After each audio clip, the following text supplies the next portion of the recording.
2 is going to be at 11 o'clock to accommodate the people from agriculture making that presentation.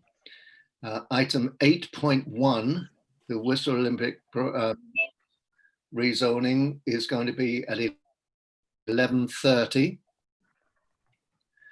And 8.2, the Wedgwood rezoning, is going to be at 1:30.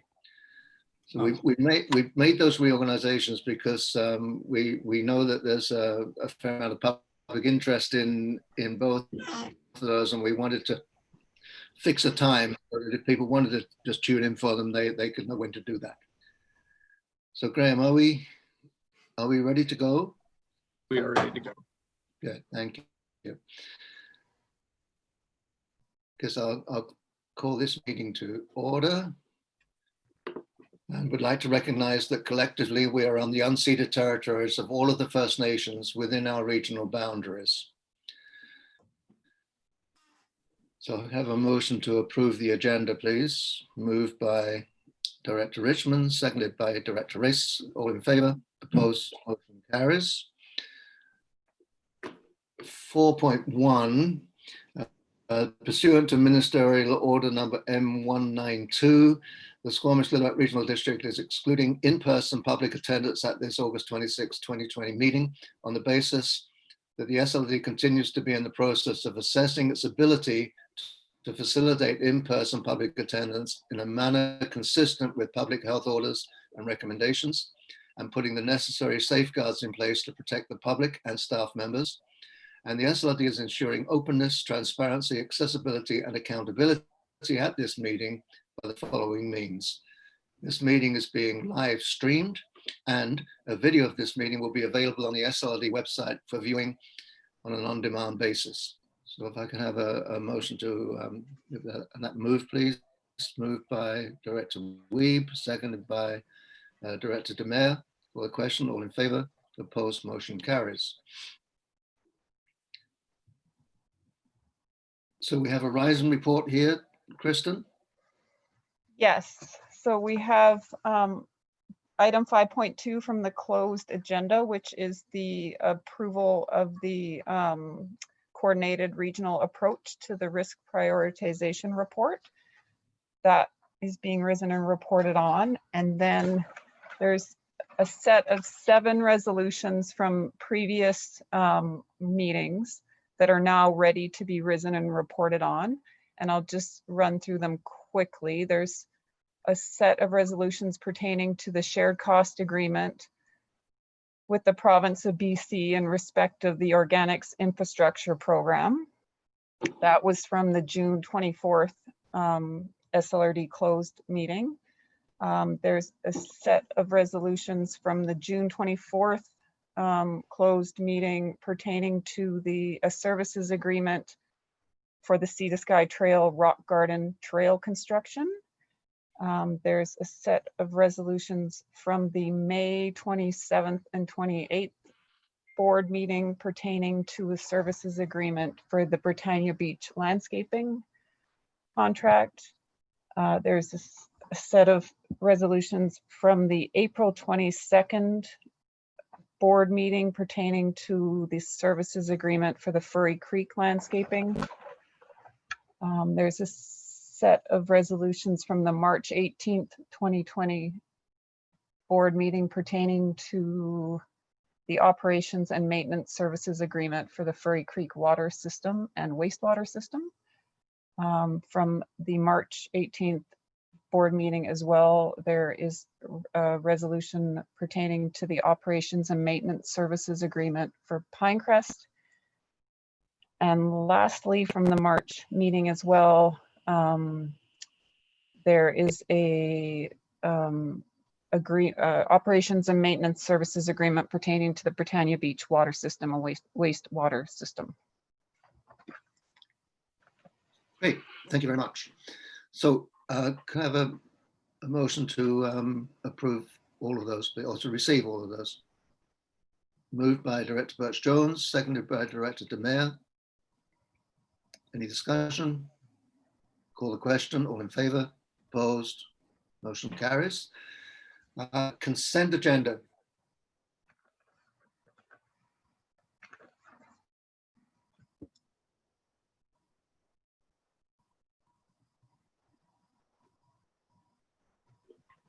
Moved by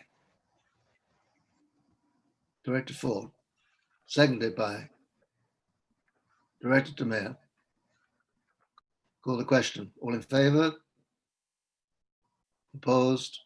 Motion carries. Okay. Any business arising from the minutes? No, hearing none. We now, Graham, are we ready for that agricultural presentation? Yes, we're ready for that, Chair. Okay, in that case, Chair Rainbow, I would We- just ask, since we've advertised it as 11, I just would caution against starting it a little bit before that, in case there's anyone coming on at 11 to watch that. okay, what can we, let's see what we can do. And we could move forward item 9.8. That's a fairly quick, Yes, 9.8, request for decision, appointment of Chief Administrative Officer, that effective September the 8th, 2020, the Squamish-Lillooet Regional District Board appoints Melanie Helmer as SLRD Chief Administrative Officer, SLRD Deputy Corporate Officer, SLRD Deputy Financial Officer, and signing authority for SLRD bank purposes. So we can have a motion to that effect, please. Moved by Therese, seconded by Director Birch-Jones. Any comments? Did you want to add to assist in the Or transition? question? All in favor? No, let's just do that as it was moved. So all in favor? Opposed? Motion carries. Now we require, because the next check signing happens to be on September the 8th, and we would be having to delay some things unless we have this transition with Kristen maintaining her signing authority and being able to get all those paychecks done and everything else. So we need a motion that to assist in the transition period, the board appoint Kristen as signing authority for SLRD bank purposes until September the 11th, 2020. Moved by Director Birch-Jones, seconded by Director DeMere. Any questions? We understand that. That's good. All in favor? Opposed? Motion carries. Good.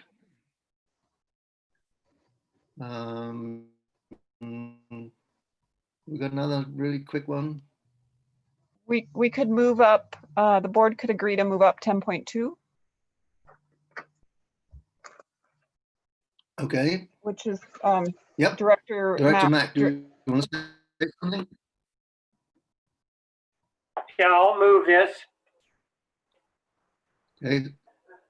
Second, Seconded by Director Birch-Jones. Any questions on that?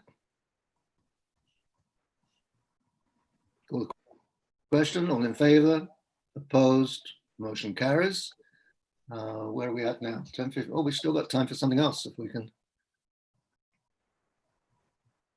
11.2, sorry, 11.1. 11.1. Sure. Yeah, I'll move this too. Seconded by Director Birch-Jones. Any questions? No, I'll call the question. All in favor? Opposed? Motion carries. And I'm at 10:57. Is that right? We better get sorted out for this this presentation now then. So we'll go back to 9.2.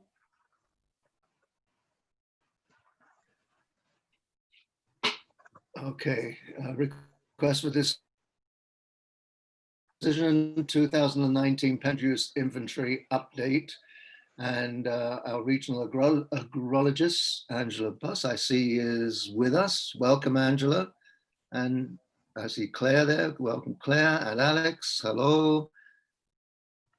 Is there anybody else I'm missing? No, I've got another name on here. What have we got? Corinne Russler? No? Not Yes, that. Okay. Corinne is here. She is the Agriculture Land Use Inventory Project Manager. Okay. So she's with you, is she? She's with me, yes. She'll be making one of the presentations. Oh, great. Okay. Excellent. So let's, I think we can move into this now. We're close enough to 11 o'clock. So Angela, over to you. Unless somebody else speaking first, that I haven't been told about. No? Okay, Angela, it's all yours. Thanks very much. My name is Angela Boss, and I'm the regional agrologist with the BC Ministry of Agriculture, and the Squamish-Lillooet Regional District is one of the areas I have a privilege of working with. Today, we also have Corinne Rossler, and she's going to start us off with a presentation on the agriculture land use inventory, and then I'll follow with a presentation of the agriculture water demand model. And then if there's any questions, we're happy to try and answer those at the end as well. So over to you, Corinne. Thank you, Angela. Can everybody hear me okay? And Yes, we can. Welcome. welcome. Thank you. Can you see my screen? Pemberton Valley Agricultural Land Use Inventory 2019, the first slide in my presentation. Yes. We see the map, Corinne. Is that what we're supposed to be looking at? Yep, Yes. We've got it. Yes, it's a map.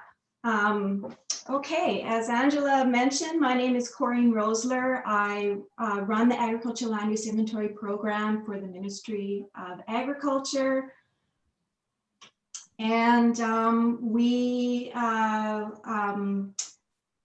we completed an agricultural land use inventory in 2019 for the Pemberton Valley. The map that you see on the screen indicates the area of interest for this inventory. As you can see, the agricultural land reserve is in green. And I want to just mention that it was a wonderful inventory. I was up in the Pemberton Valley last summer, driving through your farmland, and it's a lovely area. Okay, so can you see my next screen? Just want to make sure everything's working here. Yep. Yep. Sunflowers. Okay, so just a little bit of an update on what agricultural land use inventories are. We use the acronym ALUI. So this is an inventory of land use and land cover. We look for agriculture activities, livestock, anything value added, such as direct sales or processing.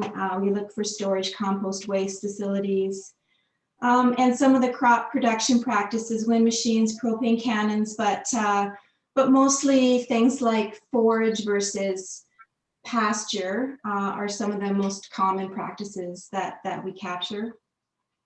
Irrigation systems, these are mainly for the agricultural water demand model.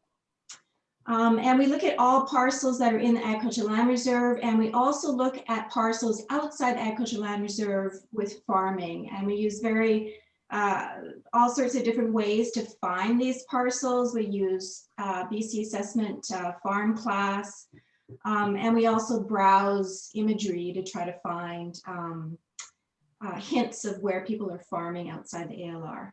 So we survey the entire agricultural land reserve parcels, and then we also look for those parcels outside the ALR with farming.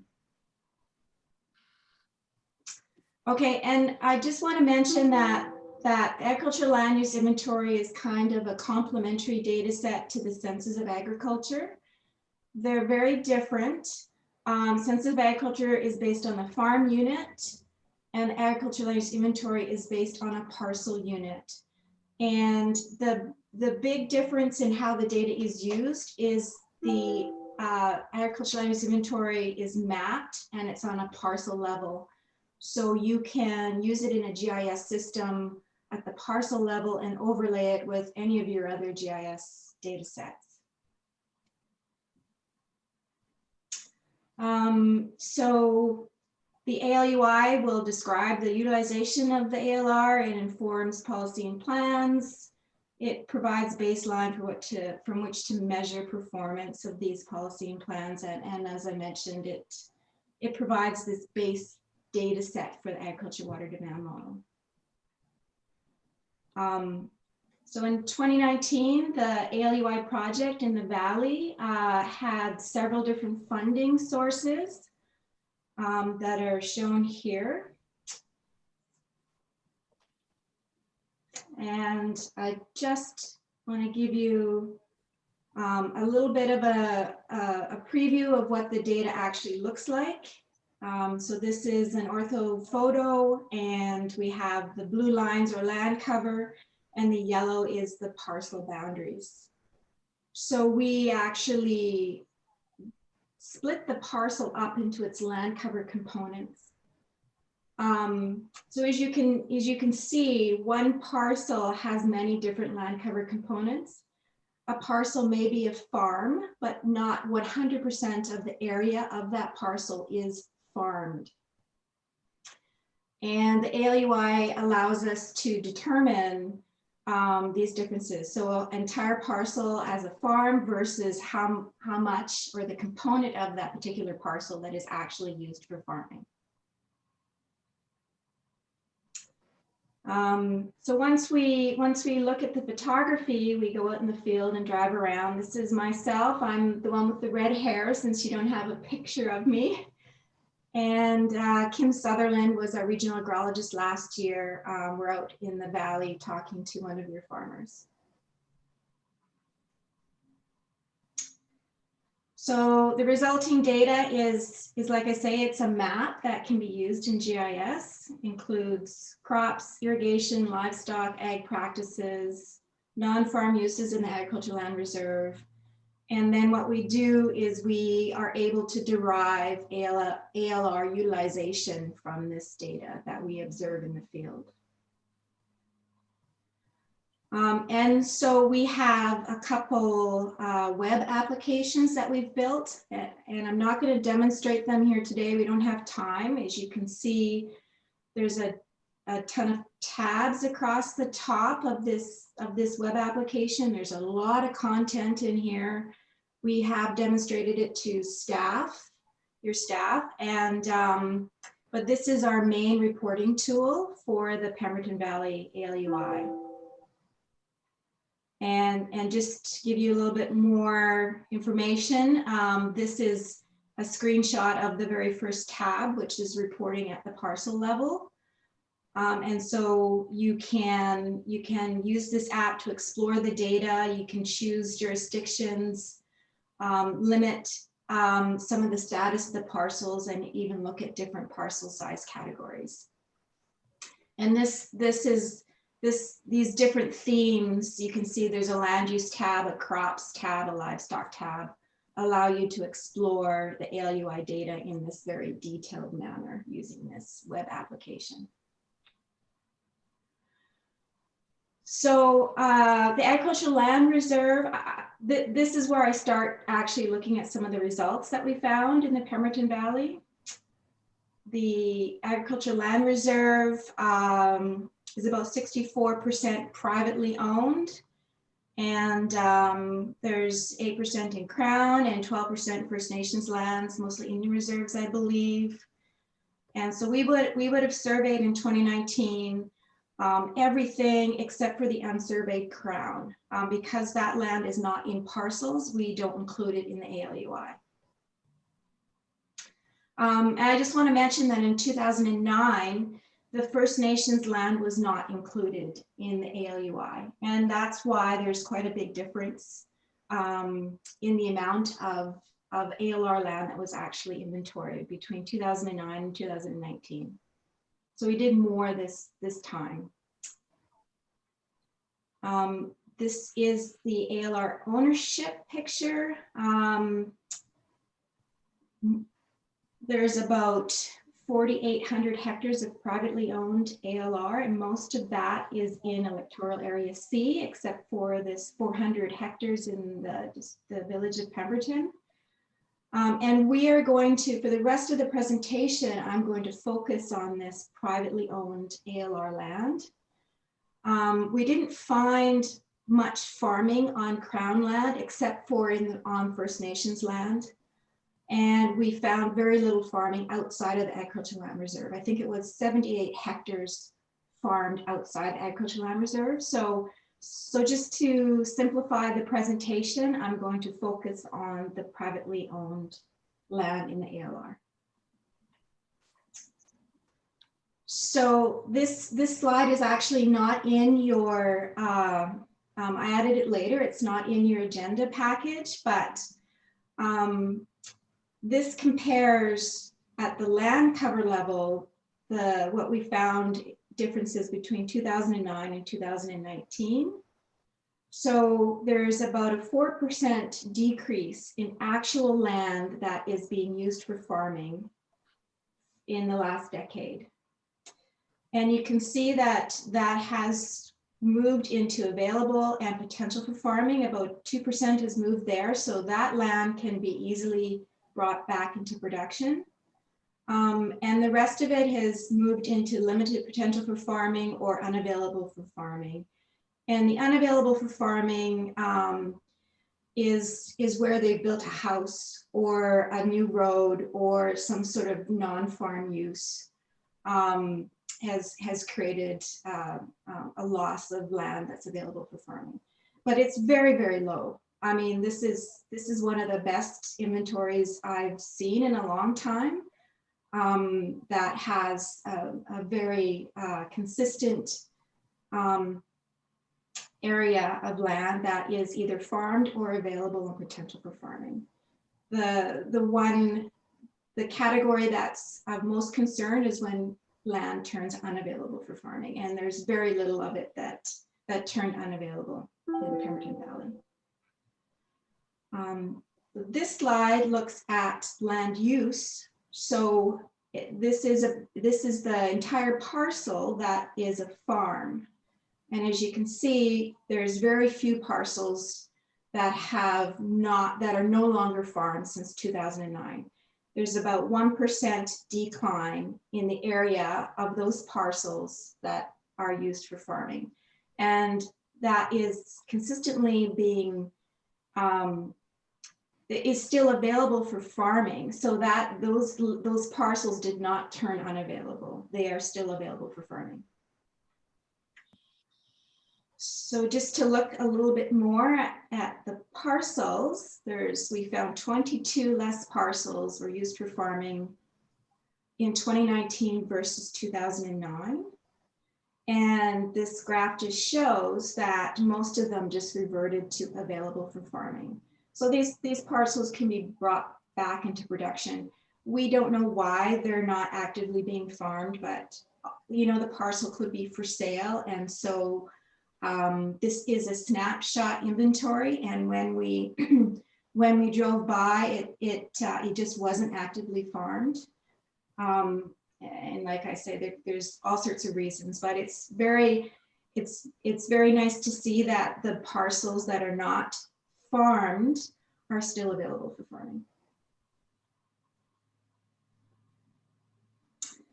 And looking at the parcel sizes of those parcels, we can see that the parcels that were farmed in 2009 that are no longer farmed in 2019, a lot of them are in the less to 1 and 1 to 2 hectare category.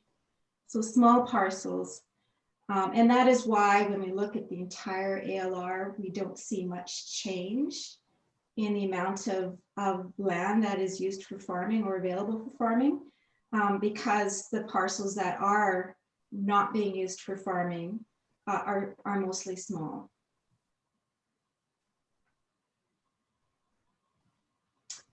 And when we look at the cultivated land itself, there is a decrease in the amount of cultivated land from 2009. About, I think it's 160 odd hectares.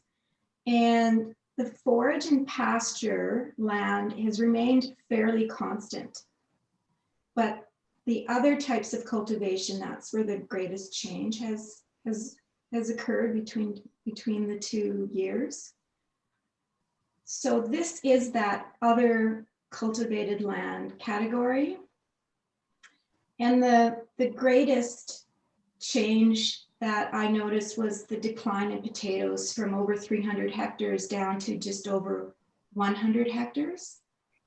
And there was also quite a decline in cereal. But there was an increase in berries and a definite increase in vegetables. And like I don't have any messaging around this. This is just what the agricultural land inventory found. So I can't actually provide you with any reasoning on why this is occurring. I think Angela, we can talk about it at the end of the presentation. I think Angela might have some ideas about the decline in potatoes that we see here. So livestock, though, even though there's still no intensive livestock facilities in the Pemberton Valley, and I'm trying to, sorry, I'm going to find my notes here.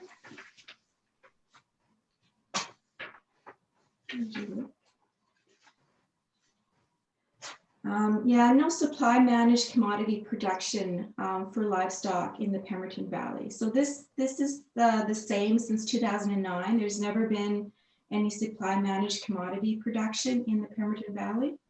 So all your animal production is extensive and most of your animals are pastured. But this does show that there's a significant increase in the amount of cattle and horses that we found between 2009 and 2019. The dairy dry cow that you see on the first row, those 550 animals were seen on Riverlands. And we spoke to the farmer, and they were hosting these organic dairy cows for a large dairy operation in another region. And so I think it's cheaper to ship the dairy cows into the Pemberton Valley and allow them to graze for the summer than it is to actually ship the feed down to where the cattle are. So that was something new we saw since 2009. And we also saw quite a great increase in the number of beef cattle across the valley. And there was more horses as well that we found. And there was a few more hobby livestock operations that we found. These are backyard chickens and, you know, 1 or 2 horses or a couple sheep or a couple goats.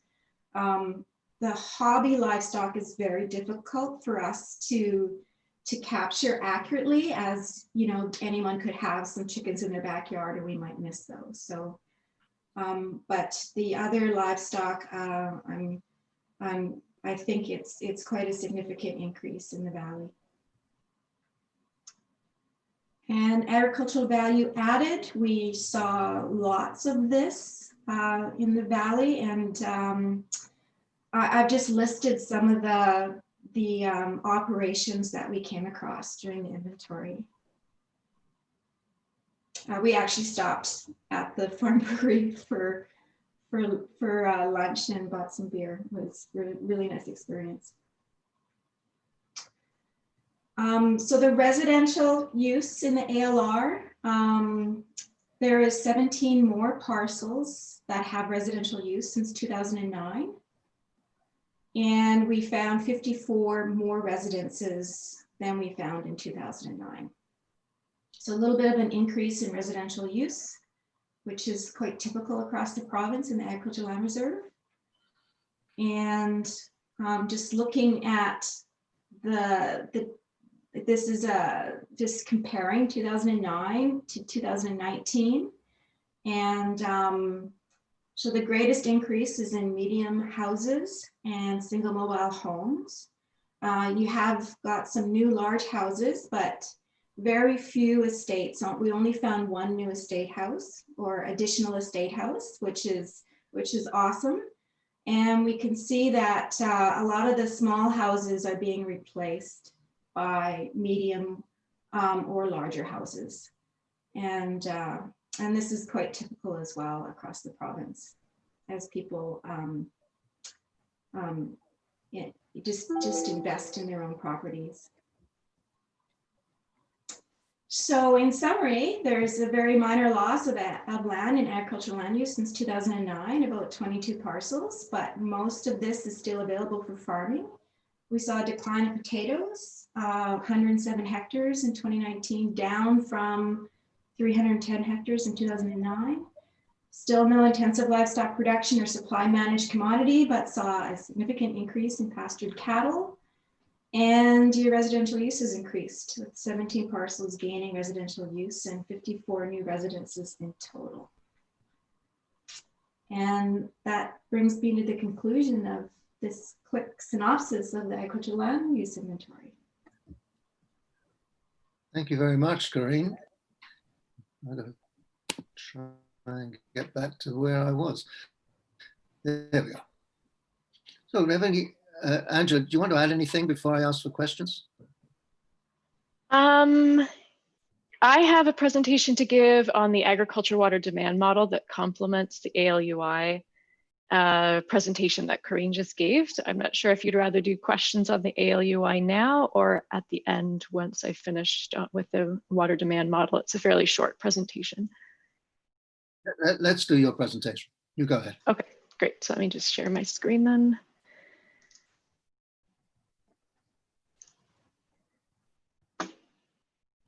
Wrong one.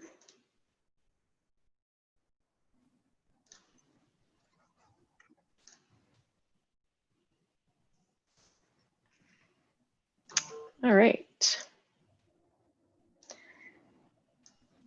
So hopefully this is showing up for you okay. This presentation was intended to be given by Stephanie Tam, who's the water management engineer for the Ministry of Agriculture. However, she was unavailable today, so I am giving this presentation on her behalf. So if you have technical questions related to the agriculture water demand model, I'll be deferring those to Stephanie. This is not my area of expertise, but I'll do my best. So the Ministry of Agriculture first developed the agriculture water demand model for the Okanagan Valley in 2006 to help us understand the water needs for agriculture and adapting to climate change. The model received the Premier's Award, recognizing the significant benefits that the model offers to the agriculture sector. So the report that was completed describes the results for the Pemberton Valley and Area C and for the entire SLRD. So I'll just give a snapshot of that report. So the objective of an agriculture water demand model is to look at, how much water do we need, and get a better understanding of the reserve, of what needs to be reserved in terms of water for agriculture. The results of the model calculate current and future agriculture water requirements, specifically looking at irrigation, livestock, frost protection, and flood harvest for crops like cranberries. The model estimates current water requirements based on current land use and using historical climate data. And the model estimates future water requirements based on climate change projections. This is just to give you a snapshot from a report. It's a bit dated, but from 2005, looking at BC's food self-reliance. So in 2005, we were about 50% self-reliant in terms of food production. And this just highlights the need to protect farmland and to secure water to support food production and improve our self-reliance on food as we move into the future.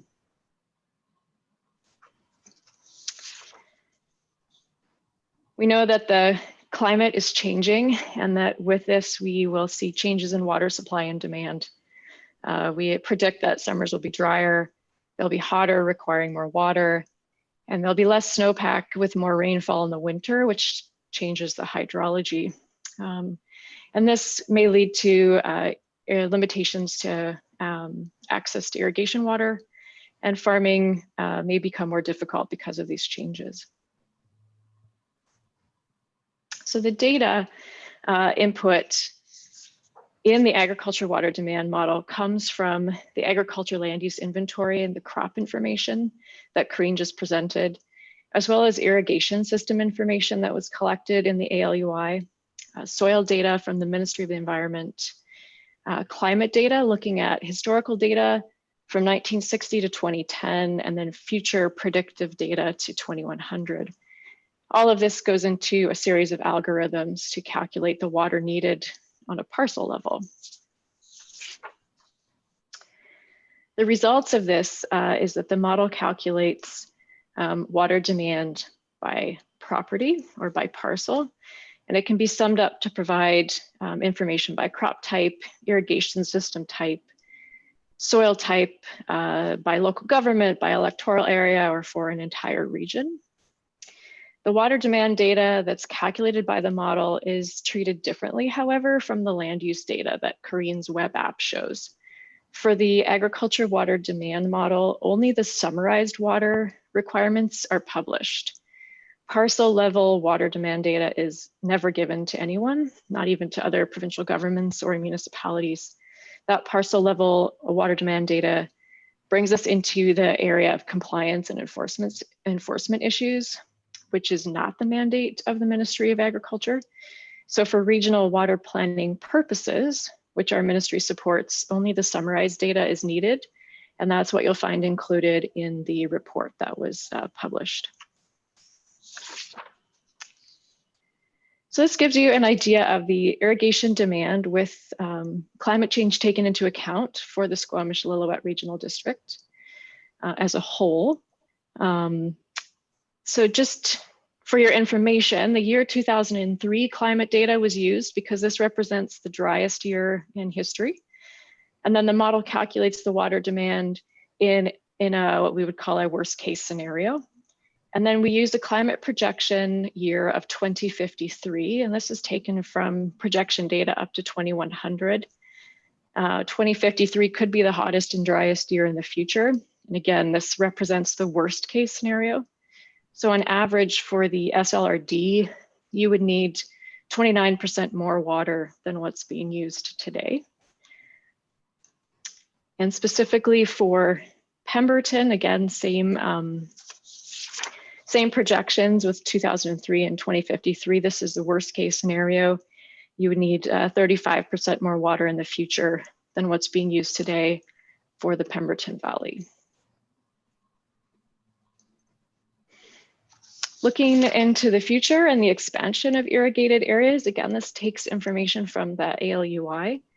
It's very hard to see on here, and hopefully it's more clear in the reports that were distributed. But the green areas are areas of farmland that are currently being irrigated, current as of 2019, when the survey was done.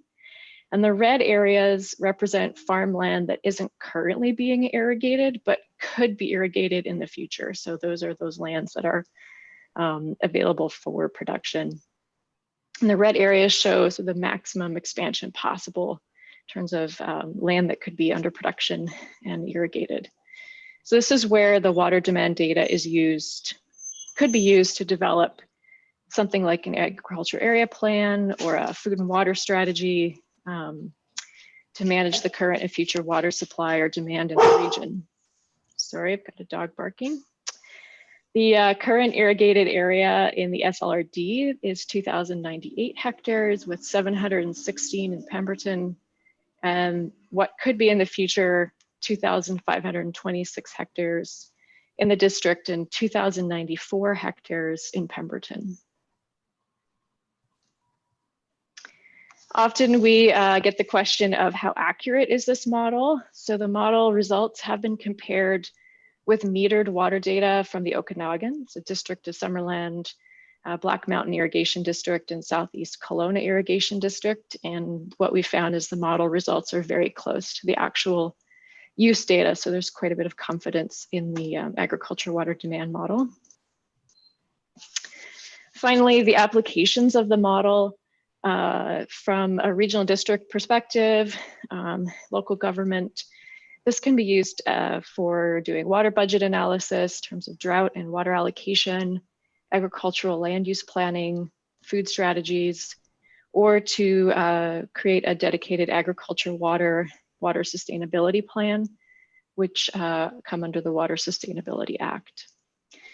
If you have any questions, I'm happy to take those now, or if you'd like to email me, I can also connect you with Stephanie Tam, our water engineer, who could give you responses to if you have a technical question related to this presentation.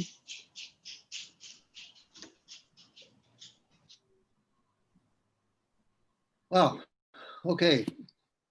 That's a heck of a lot of information in a relatively short period of time. Director Race. Thank you. Just on the water demand issue, you forecast demand. Has there been any kind of forecasting about supply and whether it matches or whether there is adequate supply or not adequate supply? Yeah, as far as I understand, we don't look at supply.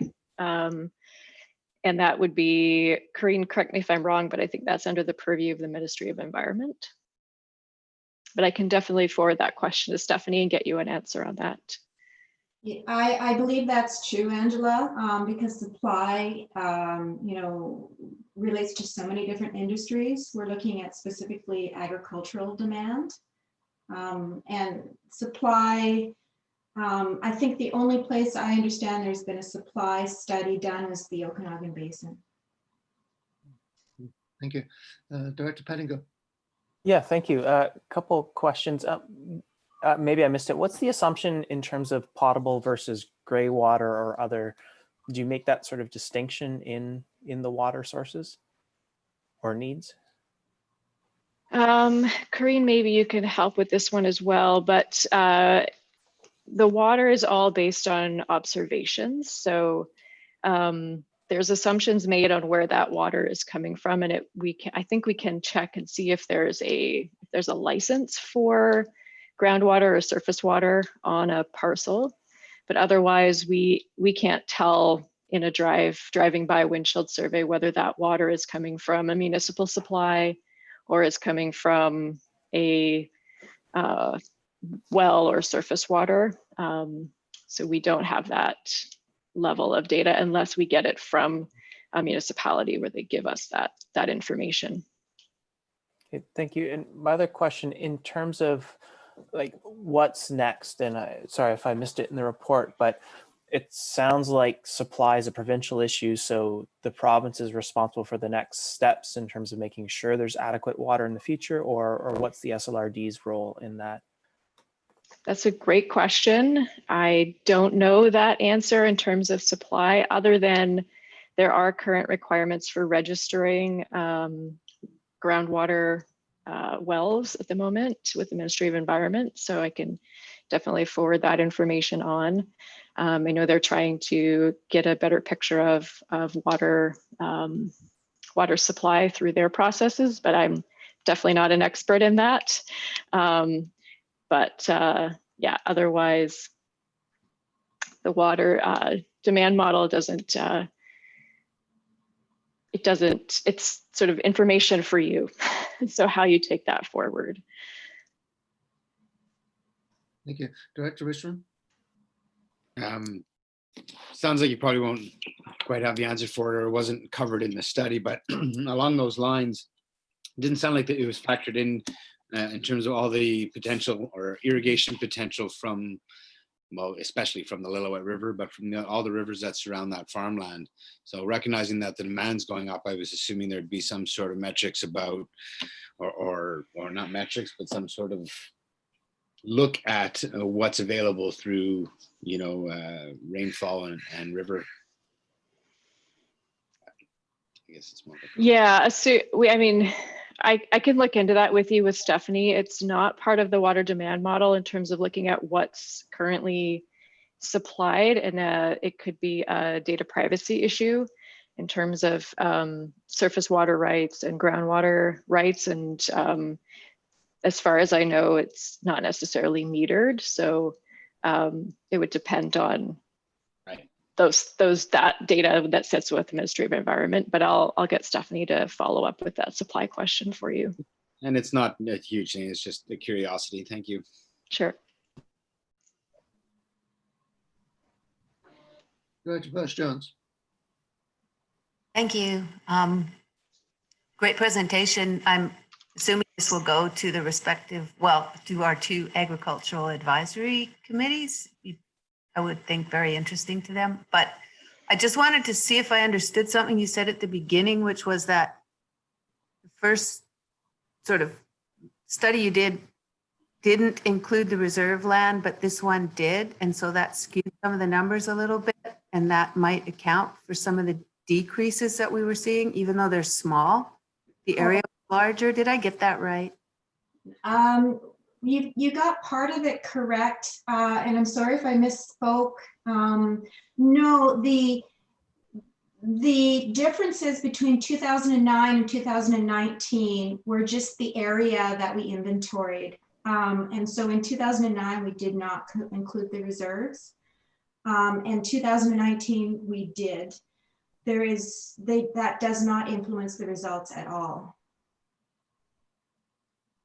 So the decrease in farmed area that we saw was not on the reserves, it was on private land. Thank you. Director Pettingill? Yeah, just wanting to understand a little better the residential development in the ALR. So the 17 parcels, I assume that those are probably still zoned for agriculture. They're just not being used for that. And then the remaining, I guess in total there's 52 residences added. Is there any sense of what proportion of those were added to facilitate farming on those lands? And it's not really, it's actually an enabler of farming versus something that's taking it away, or do we have any understanding of that?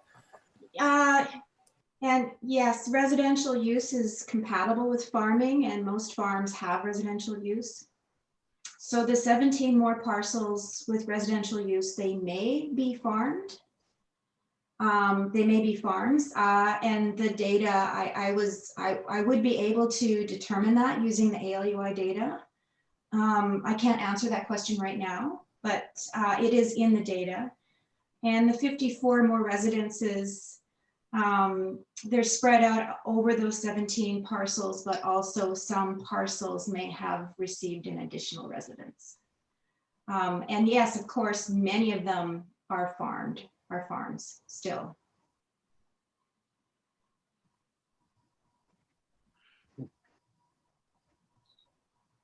Any other questions? I just have one thing that comes to mind. As snowfall decreases, winter rains increase, can you see suggestions that we should try to store water to make it available for irrigation in the summer by creating Definitely. Yeah, it's a question to ask for sure. And one that can be included in things like agriculture area plans and water strategies. It would probably require further study. But yes, it's a good question. Okay. Anything from anybody else? In that case, I'd just like to say thank you very much, Angela and Corinne. Excellent presentations. Like I say, a ton of information there for us to go through. I appreciate it very much. Absolutely. So can I have a motion to receive that? Moved by Director Weeb, seconded by Director Ford. Call the question, all in favor, opposed, motion carries. Thank you so much. Okay, where does that leave us?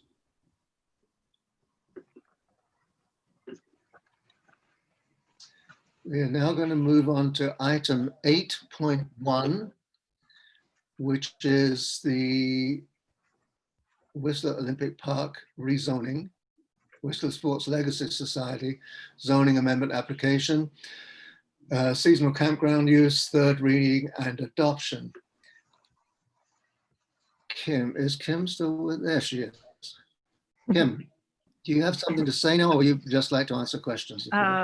I'm actually going to pass this along to Alex because she's handling this file. Absolutely. Sorry. Where is she? Oh, there she is. My screen bobs around. Jumps around a bit. Okay, thanks, Chair Rainbow. So I'm just going to, I'll speak to the staff report a little bit here. So the purpose of the report that's before you today is to update the board on submissions that were received during the public hearing that was held on August 11th. And that was the first virtual public hearing held by the SLRD, as well as to recommend third reading and adoption of the subject bylaw. So at the public hearing that we held on August 11th, we had 19 attendees that joined the webinar, as well as one person who was live streaming the webinar. And there were 2 members of the public that gave verbal submissions during the public hearing. Both of those members of the public spoke to concerns around wildlife management, which I will address shortly. So in addition to those, we received 11 written submissions. There were 6 that were in support of the proposed bylaw and 5 in opposition. And I do also want to mention that there were several letters that expressed support for the campground operation, but brought up issues with respect to the gating of the Madley Lake FSR and public access to that recreation site. And for the purposes of addressing this rezoning application, access to Madley Lake is really outside of, it's a separate issue to the consideration of this application. So I'm just going to run through, in the staff report, there's some key comments that were received as part of the written submissions on page 4 of the staff report. I'm just going to quickly go through those comments as well as a response to them. So the first that we received was from Coast to Cascades Grizzly Bear Initiative. And this comment was a request that the SLRD require the applicant to hire a grizzly bear expert to advise how best to manage this proposed use, campground use, as well as the appropriate season of operation. I do want to mention, so the proposed campground use, both RV and tenting sites, are in an existing disturbed area. They're proposed to be in the core of the existing sports facilities. As well, the campground will operate in compliance with the SLRD Wildlife Attractant Bylaw, as well as Whistler Olympic Park's Wildlife and Bear Management Plan. And I'll speak to their management plan a little bit more in more detail shortly. And then the subsequent comments are from the Resort Municipality of Whistler. So the first was a comment about when will a sub-area planning process be undertaken for the Callahan Valley. And as per the staff presentation that was given at the public hearing, at this time, sub-area planning is not part of the SLRD work plan. It's largely due to the fact that most of the uses in the Callahan Valley are non-intensive, and there's long-standing tenure agreements in place on that land. The next comment was about the wildfire risk management plan, and there was the RMW expressed concern that that wasn't being addressed at this stage. Again, as per the staff presentation that was given at the public hearing, there is a fire preparedness and response plan that's specific to campground operations. And that is appended to the report that's before you today. And the version that's appended to the report, that's the final version. So that's been reviewed and signed off by the SLRD Director of Protective Services. And it's also been reviewed by BC Wildfire Service.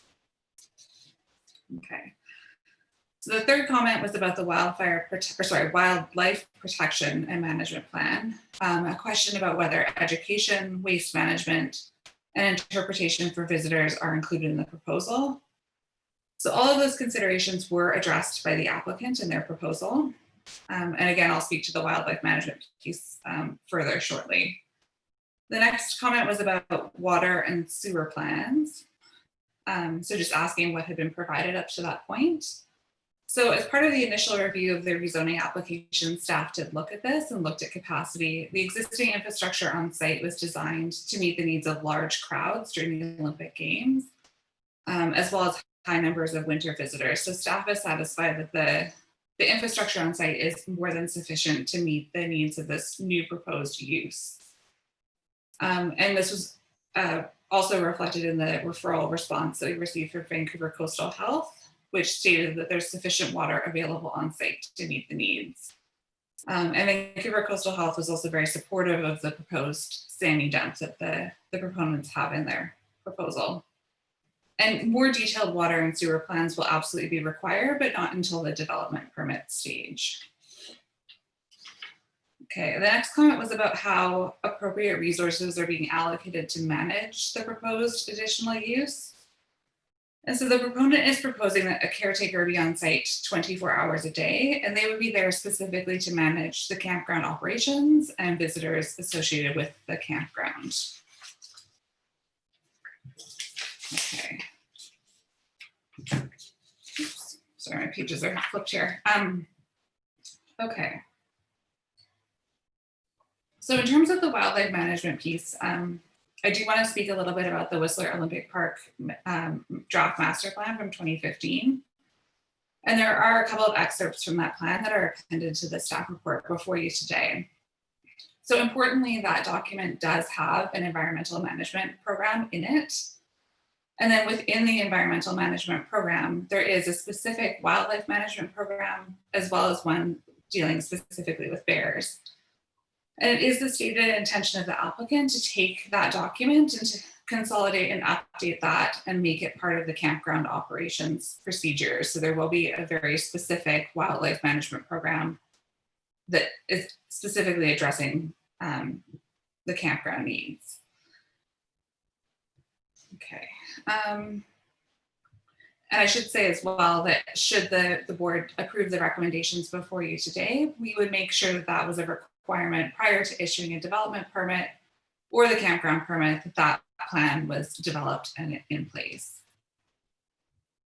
So in terms of the bylaw itself, the comments that were received at the public hearing do not require any changes to the amendment bylaw as it was previously presented. So again, at this time, staff are recommending that third reading and adoption be given. And if the board decides to move forward with that, staff will work to consolidate the zoning bylaw, and then we'll work with the applicant on the subsequent applications, the campground permit, as well as the development permit applications that are needed. Thank you.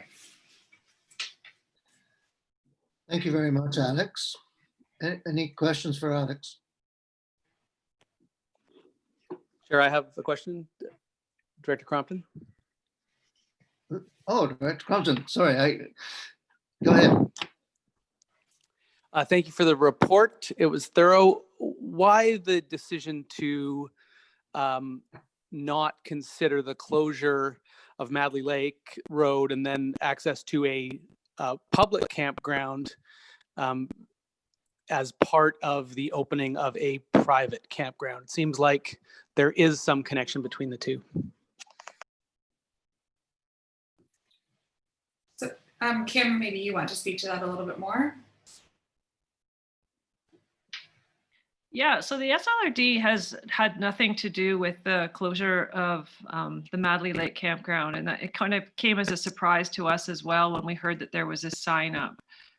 So that's an issue that's really separate from this application. And who closed that road? So I believe that I'd have to dig into it a little bit more, but I believe the management of that road is under Whistler Olympic Park. That was handed off to them. And so they have made the decision to, it's not fully, it's close to motorized use. So you can still access the recreation site, but not with a vehicle.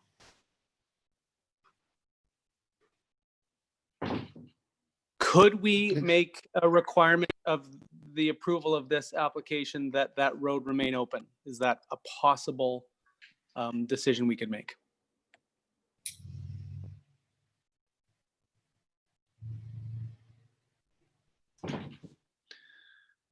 Alex, Yeah, sure. Through the chair, I don't see why not. Yeah, we make all sorts of conditions on applicants, so I think that that is something within the realm of possibility. Kim, if I could just ask you, following up on that, are we sure that it was Whistler Olympic Park that closed that road or that put that sign up? I'd heard it was one of the other operations up in the valley there. So I think we need to check that out. I'm fairly certain it was Whistler Sports Legacies, but I can check with them further. Okay, thank you. Director Birch-Jones. Thank you. Go ahead.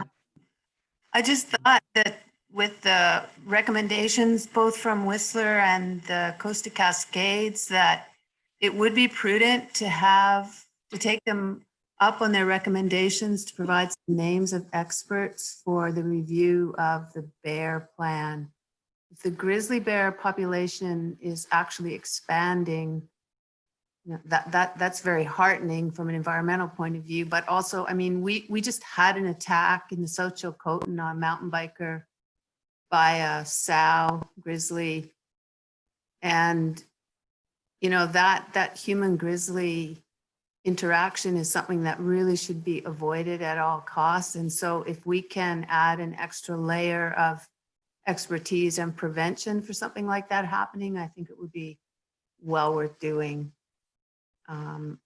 Also, with the suggestion of a caretaker being there for 24 hours, will that be something that we can require as part of the permitting process? And is that the plan? Yes, I believe that's required in compliance with the campground bylaw, which is applicable in Area D.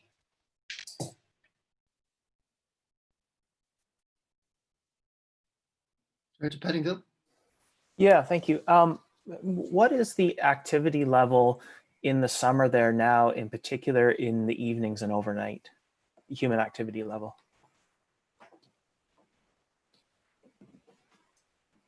So there's limited camping in the area. In terms of Whistler Olympic Park itself, there's hiking and e-biking and mountain biking that take place during the day, but limited activity in the evenings and overnight. There's no current activity at Whistler Olympic Park, save for they do have permission to occasionally do events, so they might do overnight stays as part of that event use, but not on a continual basis throughout the summer.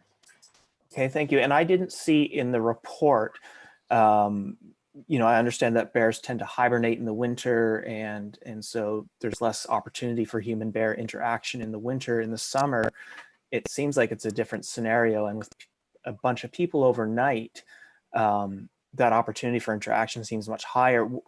Has someone done some analysis on those changes and what they might mean? I didn't see that in. So the existing master plan, the use is contemplated as part of that environmental management plan, and the associated wildlife management plan and bear management plan is more to do with the trail use itself and daytime use, and it doesn't really contemplate overnight use, not at Whistler Olympic Park itself. So that's one of the reasons that there needs to be some updates made to that as part of that kind of consolidation and making it very specific to the campground operation itself.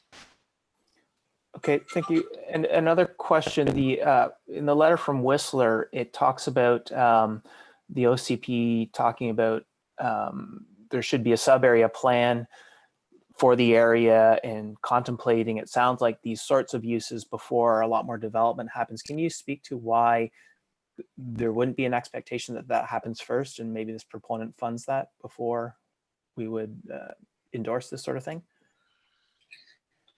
So with the sub-area plan, as I stated in the presentation, the reason that's not being contemplated as part of the SLRT work plan right now is most of the Callahan Valley is under existing long-standing tenure agreements. And in general, the use that's taking place is relatively non-intensive. Kim may also have something to add to this, I'm not sure. Yeah, I don't really have a whole lot to add. We've discussed this at the board level in the past, and we've actually at one point we reached out to the province to see if there was any interest in doing a sub-area plan, and there was no interest. And I think that's really because the land in the Callahan is covered off by their the resource management plan that the province has for the sea to sky, and it covers off quite a bit of it covers off a regulatory approach for the Callahan Valley. So, I think it's questionable what a sub-area plan would add to the LRMP, which has been in place for several years now, and it's quite thorough with respect to the Callahan.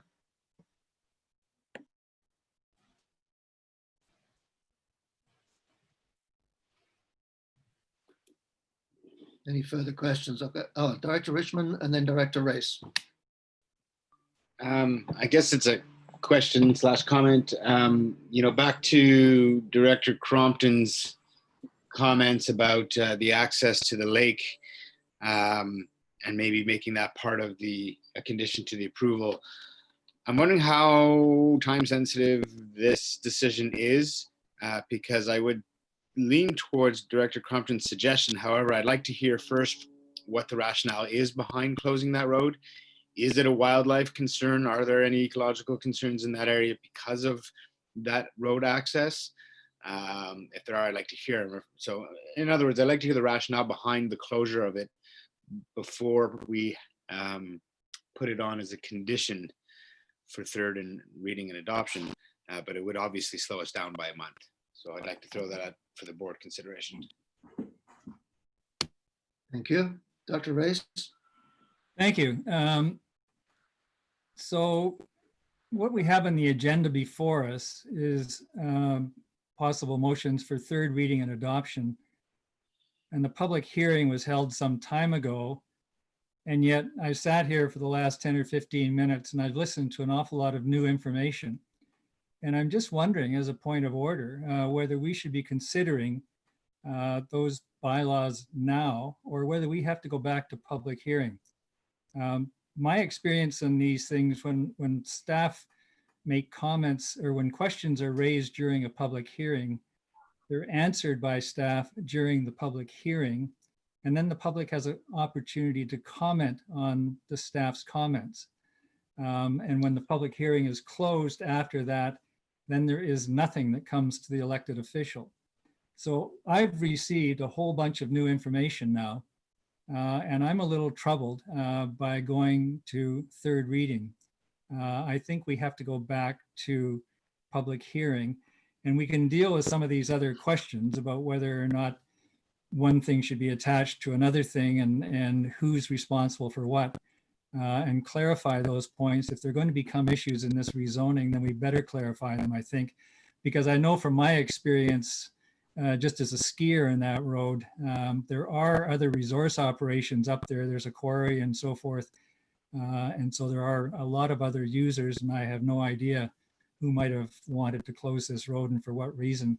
So, and motorized access to some remote areas is sometimes not desirable for a variety of reasons. So I don't know that we want to start going down that road without a lot of better information. But I am worried now about the public hearing and the process that we're in, because we've received all this new information that the public would not have an opportunity to comment on before we vote on third reading. Chair? Was that Dr. Crompton? It was, yep. Okay. Can I just hear from Kim and then I'll come to you? Kim? Oh, through the chair, I'm just curious, what new information was received?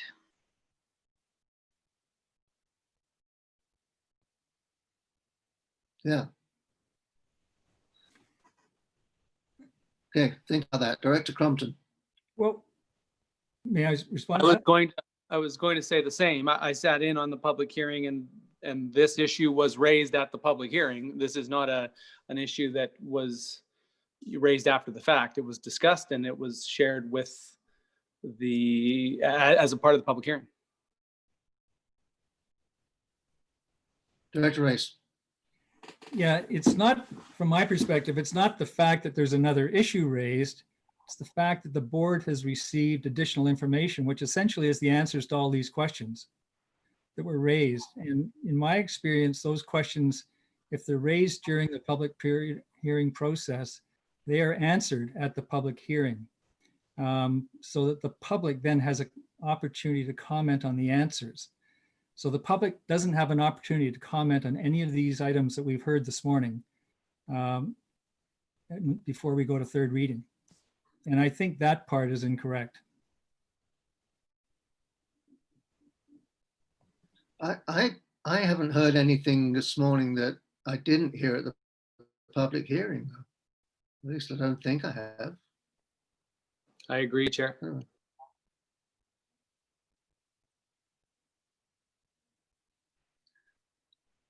Director Ford. Thank you.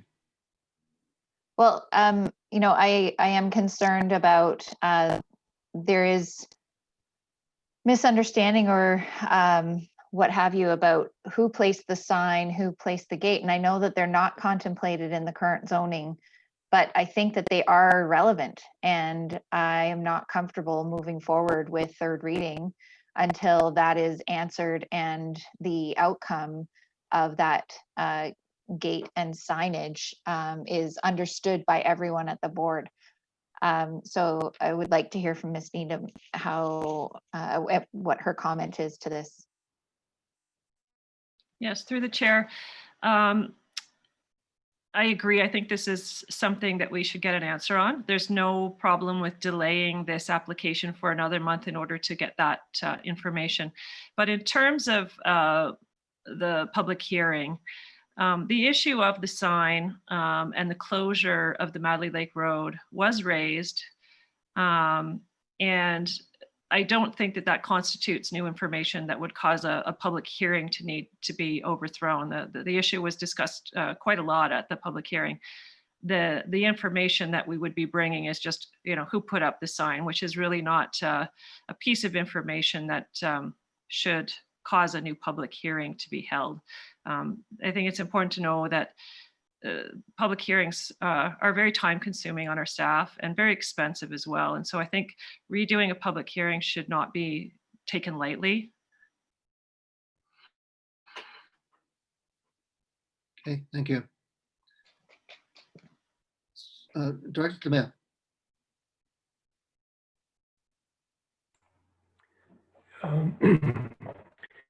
We all know that we're totally under-resourced with recreation areas in the SLRD. I mean, all you got to do is take a drive on a long weekend up and down it, and you see where we're at. So, and camping and tent spots are critical. I think we can make a couple of conditions on it, or wait till the next meeting to find out what happened with that closure for that road. But to me, it's imperative that as an SLRD that we move forward with more recreation areas. Yeah, speaking as a director for Area D, the effect of closing provincial parks, the effect that that had on the region was on the Area D, was it greatly increased the numbers of campers in serviced areas, you know, camping in the bush and with no bathroom facilities. It really, we need more campgrounds, more and recognize that if we don't provide them, people are still coming here in their RVs. They're still coming in there with their tents. They're still camping. I think better to have them in a controlled environment rather than just let them go wherever they wish, wherever they can find in the bush. So where does that leave us? We need to know, I've got, who have I got here? Director Birch-Jones, Director Richmond. Go ahead, Director Birch-Jones. Director Richmond had his hand up quite some time before me. I can hardly see him. It's so dark down there. Sorry, Mr. Director Richmond. You go ahead first then. I just wanted to make a motion. Now I got a plane overhead, but can you hear me okay? I'd like to make a motion that we defer third reading and adoption until staff can bring back more information as to who put up the signage and closed the road and what the rationale is, and if there are implications, ecological implications to keeping that road open. Make that motion. Thank you. Seconded for that? Seconded by Director Ford. Director Birch-Jones. That covers it, but I really would like to, when we do pass this, consider the request for review by a grizzly bear expert as part of approving it when we get there. Okay. Sure. So the motion we have right now is that we defer third reading until staff have some answers about who put up the sign and what the reasons for closing that road were. Okay, so now I've got Director Ford. So I guess it would be a separate motion, but question to staff, would that constitute new information if we were to ask for that grizzly bear expert evaluation to be conducted prior to adoption?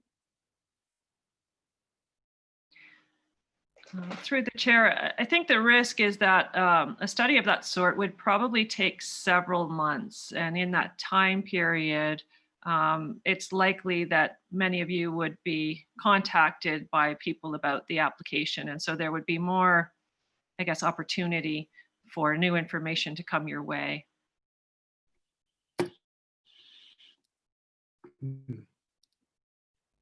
Let's go back to the motion that we have on the floor. Any comments on that? Any Chair. questions? Go ahead. I just wanted to express my agreement with the chair and with Director Demare. Recreation is something that I think we should be investing in this region. We have definitely seen the impact of it being limited, and I hope this gets back to us soon with the opportunity to consider it before next summer, when we have these same sort of challenges that we experienced this summer. Thank you. Any further comments or questions? I'll call the question on the motion. All in favor? Opposed? Motion carries. Okay. So sorry, I just want to clarify that there was no one in opposition to that, correct? I didn't see any hands go up. Thank you. So we can move now then to item. I'm just making sure I haven't missed anything. Kristen, help me out here. What do we move? Sorry. Next would be, I believe we're at 9.1, which 9.1. is my verbal update, and I don't have one. Well, that was quick. 9.2. So next would be 9.3. 9.3. Request for decision, land database and financial software acquisition and implementation. And I believe, welcome, Suzanne. You're going to take us through this a little bit. And please. Hi. Thanks. Yep. So I'll give you some background to this resolution. So back in 2016, we had a consultant come on to do an IT strategic plan for the SLRD. And this report just deals with 3 of those items that he requested that we look at. And in that plan, there was item 1, which is include a part-time IT technical support an analyst. So we've been trying to hire an IT person since then. We finally have successfully hired somebody, and they started at the end of February, or sorry, near the middle of February this year. So that's one tick off of this IT strategic plan. The next item would be to acquire financial software to replace Aggresso. So at the end of 2019, actually near the middle, we started reviewing these options again.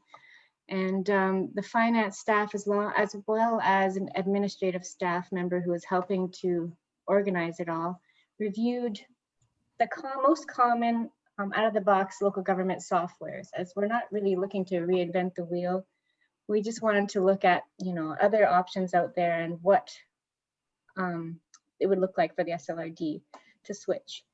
So we looked at VATM, Diamond, and TownSuite. So VATM is widely used in a lot of areas. The District of Lillooet uses VATM, and so does the Village of Pemberton. So we had remote demonstrations done. We reviewed costs. for all of these items. And there was some functionality issues with changing to a VATM or a Diamond, and even the Town Suite. Town Suite is a full package software which includes a land management system. So we were looking at that option as well to see if we can get one software to do it all for us. And there was issues with Town Suite as well, mainly that they weren't in regional districts. They don't really understand regional districts because they haven't really come into the BC local government industry yet. They're mainly East Coast still. So when we were reviewing all the software, we realized that Aggresso has so much more functionality that we really rely on, mainly when we allocate our time to other service areas. Aggresso does this basically with our timesheet triggers. We don't actually have to post anything at all. Moves the time. We just set up the codes and the attributes, and it's already done. But there was very limited opportunity to do that within the other financial softwares we reviewed, and none of them would be a perfect fit for the SLRD as per the finance staff's review and the admin staff review.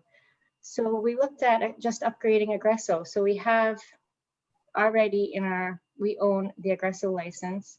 It is an older version. It's 5.5.3, which was updated 10 years ago. And now that we have an IT person, I think we can fix this Aggresso and just upgrade it to the newest version, which is the Milestone 7.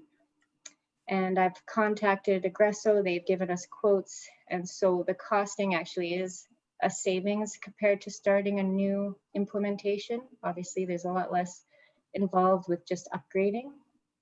So that's one of the recommendations, is to just stay with Aggresso, have it fixed, and then upgrade it. The fix of the Aggresso, I should call it Unit 4. Sorry, Aggresso has changed its name to Unit 4, but I'm familiar with the name Aggresso, so I keep calling it that, but it's now Unit 4.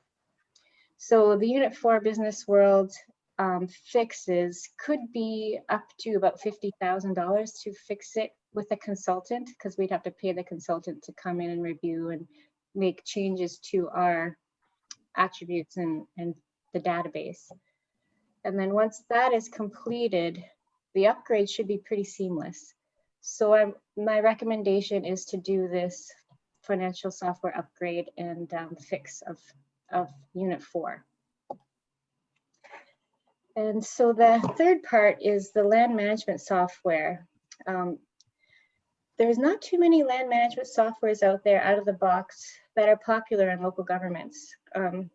We did a review of all the documentation available at GFWay BC, which included a survey of all of the local governments and what software they're using. And so we did stick to those softwares because we don't want to reinvent the wheel. We don't want to have, because we do have a limited staff and limited IT availability.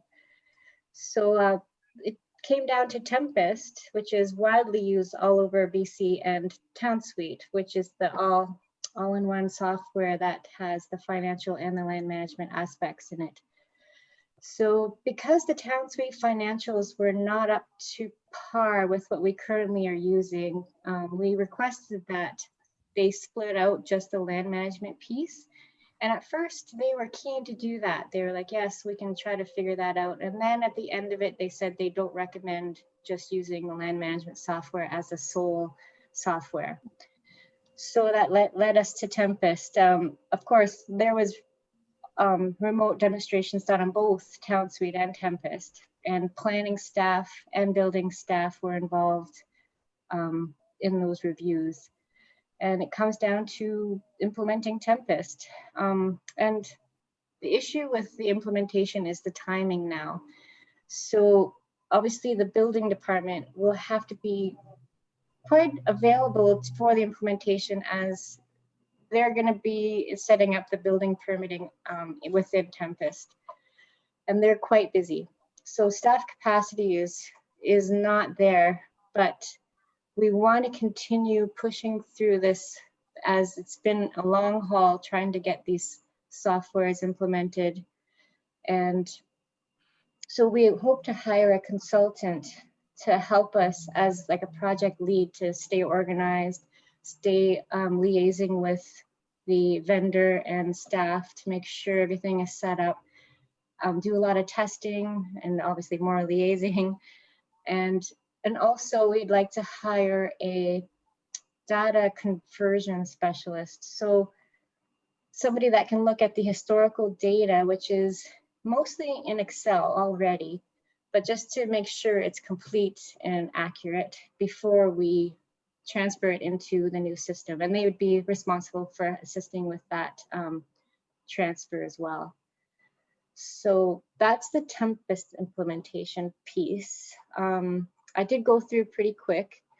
So the costing of my recommendations, which is the Unit 4 upgrade and the Tempest installation, do fall within our budget allocation and with some extra to spare. So at the budget discussions, we talked about using some of that recruitment and retention fund. There was 82,000 remaining for being able to spend in the budget, but we won't need that with this current plan with the costs estimated as received.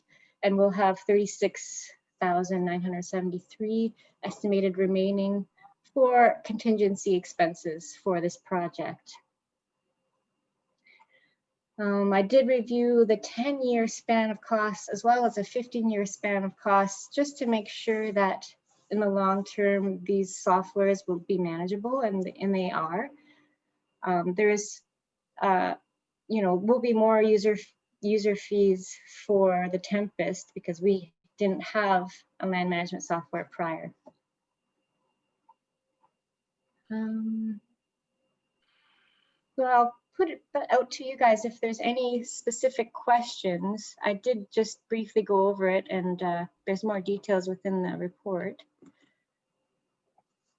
But does anybody have any questions on these? Yeah, thank you, Susanna. I just wanted to clarify. I believe you said that we have more money in the budget than you actually need. So you're not asking for any more money. That's right. Yeah, that's right. Is that correct? Yeah. So Okay, there's a thank you. surplus Director available. Bill. Yeah, thank you. Just looking at the cost comparison spreadsheet, the cost for the on-premise versions, does that include whatever hardware and internet charges and man hours to manage servers and do upgrades and stuff that they would normally do in the cloud version, or is that just a license fee comparison? That spreadsheet does not include the extra maintenance or internet fees or anything like that, or the hardware. So that's just strictly software and then the user fees. We did look at the cloud option and did add in all of the hardware requirements, estimated all of the upgrade costs, because that would also be negated if we went to the cloud. You wouldn't have to pay for any upgrades. And it ended up being quite a bit more to go to the cloud version. When you looked at adding in all of those other options, it still didn't offset the cloud costs. Thank you. Any other questions? Director DeMay. Yes, Gail. The last request you got, staff requested at least 2 quotations for the consultant agreement for the project lead and also the historical data conversion. Where we don't know what the quotes will come in at. Has that been taken into account in your budget? So I've estimated about 50,000 for both of those contracts, and I think that's at the high end. We will obviously, if the contracts come in too high, we can come back to the board and request and just do another information and request recommendation from the board of what they would want to do. But I think 50,000 is the high end. And of course, implementations can last you know, 3 to 5 months is what Tempest gave us as an estimate. And I went the full 5 months, just assuming that it would be a full 5-month project. Okay, thank you. Okay, thank you. Okay, so could I have a motion that the CAO be authorized to execute and require associated with the upgrade, repair, and implementation of financial software and the purchase and implementation of land management software, including consultant agreements, as set out in the preceding resolution. Sorry to interrupt. Move. There's also, sorry to interrupt. Okay. There's also a previous one before that. Where is that? Oh, I'm sorry. I'm sorry. I skipped down to the end. Notwithstanding the SLD purchasing tendering policy. Yes, that's the important one, Kristen. So the suggestion there is that we operate outside of our normal purchasing and tendering policy. So we should deal with that one first. Could I have someone move that? Or? Yeah. Moved by Director Birch-Jones, seconded by Director DeMayer. Any questions or comments?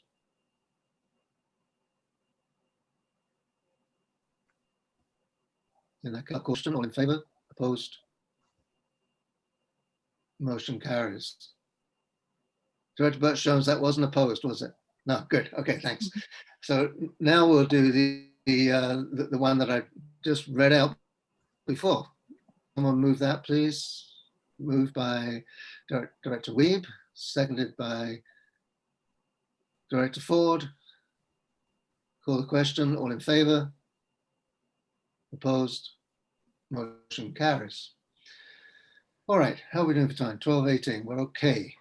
We're going to dodge around a little bit again here. No, we're not. We'll go straight to 9.4. Information report, second quarter financials.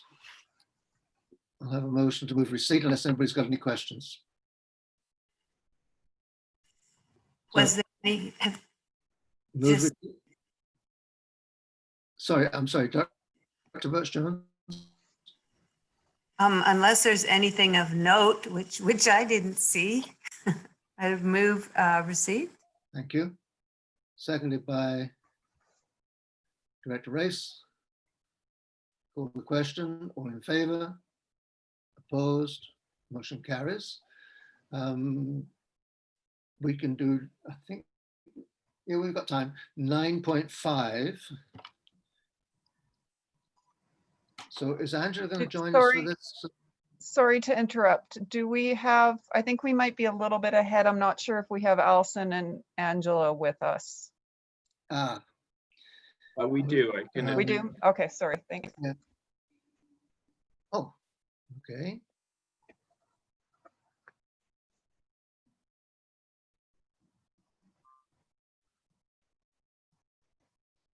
There's Patty.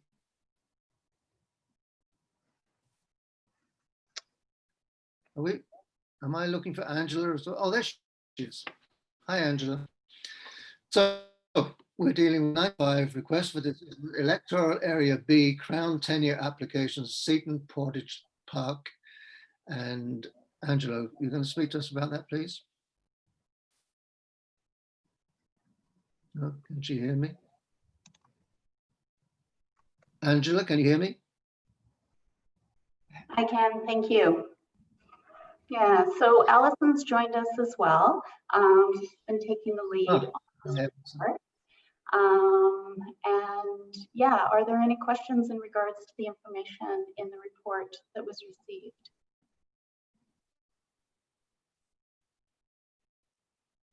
No. Director Birch-Jones, did you have a comment that you, and I've got Director Richmond as well. Director Birch-Jones? No, I'm excited about this and I appreciate the work that the staff has done. And I was just going to move it. And then I had one other suggestion to go with it, but maybe if you had a question, I'll hold off.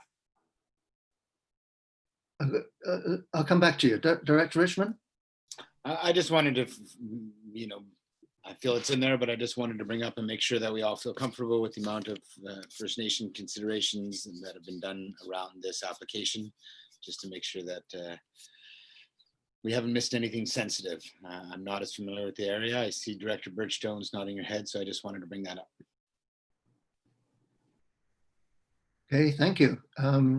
Did you want to comment on that, Angela or Vivian?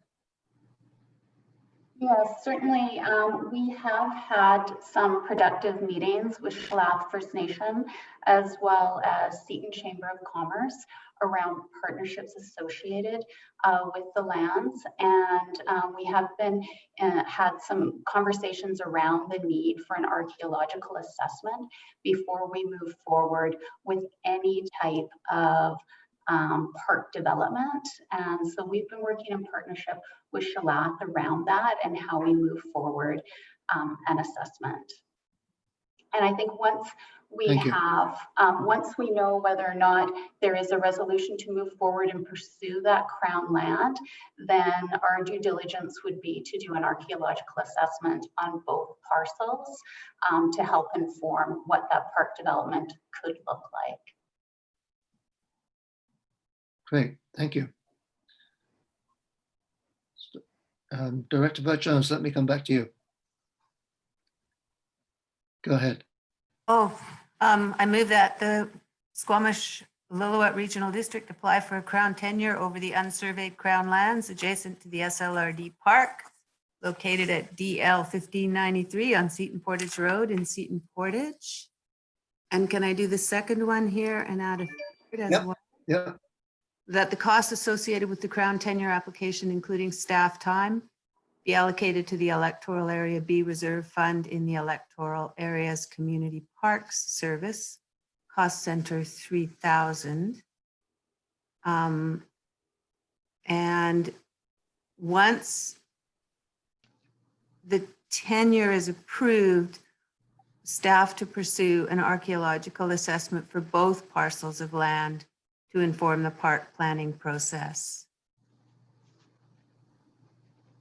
Okay, so we rolled that all into one motion, but I have a seconder for that. Right? I'll second that. Seconded by several people, including Director. Good. Any further questions for staff? In that case, I'll call the question. All in favor? Opposed? Motion carries. Angela and Alison, thank you very much for joining us. Appreciate that. Thank you, guys. Yes. So that's We're also 9.5. Oh, you're here for 9.6 as well. We could probably we can squeeze that in. Let's do 9.6. The trail, is a trail from Lions Bay to Squamish. Actually needs to go to Murrin Park. Squamish can take care of it from there on. Sounds good. Did you want me to present this or? Sure. Yeah. Okay. This was a board resolution from several months ago to look at a route between Squamish and Lions Bay. There are in fact a couple of different routes roughly between Squamish and Lions Bay right now. One is the marine route, so not a hiking trail, and the other is from Cypress Bowl, the Howe Sound Crest Trail, which is a pretty epic trail. So there's really no sort of accessible trail between the two. So we looked at the area, and it's, as you know, it's extremely steep. There's a lot of water coming down, a lot of water crossings that would have to happen. And after having looked at it for a little while, we realized this is the sort of project that we probably would normally have a consultant, as we've done in the past with the Sea to Sky Trail, take a look and do a high-level mapping exercise before we can really get started on how to get across that section. Okay. Can we just take up the rail lines and walk along the rail bed? Would be wonderful if we could do. Be a lovely trail. Second. Okay. Any questions of staff on this, or any comments about it? I know. I'm pretty sure anyway. Squamish has been looking at a trail from the town through to Murrin. Have you not? And Director Race or Director Pettingill, can you help me with that? No. No. Okay. So what do you need to move forward with this, Alison? We need a resolution to spend some money on a study. Angela, Alison? Yes, in order to move forward, we would look at getting some quotes on a study. We had a consultant estimate it between 5,000, well, starting at $5,000. So if we pass the resolution which would ask staff to go ahead and get some quotes and then bring them back to us, and then we can worry about how it's going to be paid for. Yes? Yes. Let's do that. Director Richmond, you had your hand up. I was going to get into cost and all that sort of thing, but if we're just doing a resolution to have staff come back with a quote on it, and we'll discuss cost later, then I'm good with that for now. Okay. Would you like to move that for us? Moved by Director Richmond, seconded by Director Demir. Any question? Is that clear enough for you, Angela? Yes, Yeah. that's great. Okay. We'll pull together some quotes and come back. Thank you. Okay, I'll call the question then. All in favor? Opposed? And carries. And that brings us pretty close to 12:30, so we're going to have lunch now. And when we come back from lunch, I think I'll talk to Kristen over lunch, and we'll make sure we haven't, we've been dodging around. So I want to make sure I haven't forgotten something that we need to pick up on. And then we'll do some items between 1 o'clock and 1:30, and at 1:30 we've got the 8.2, the Wedgeless rezoning, and so that's timed for 1:30. So we'll fill in with things that we either missed out, go ahead with things that are still to come. So I hope that's clear to everybody. Director Pettigrew. Yeah, just want to clarify, are we coming back on the open or closed link? On the open. Okay, thanks. Yeah, this link. So Graham, how do we do that? We just shut down our videos and audios and. Yeah. You can either shut down your video and audio and just leave your Zoom running, or you can disconnect from Zoom and reconnect. It's your preference. Okay, good. So we'll see you all at 1 o'clock. Thank you.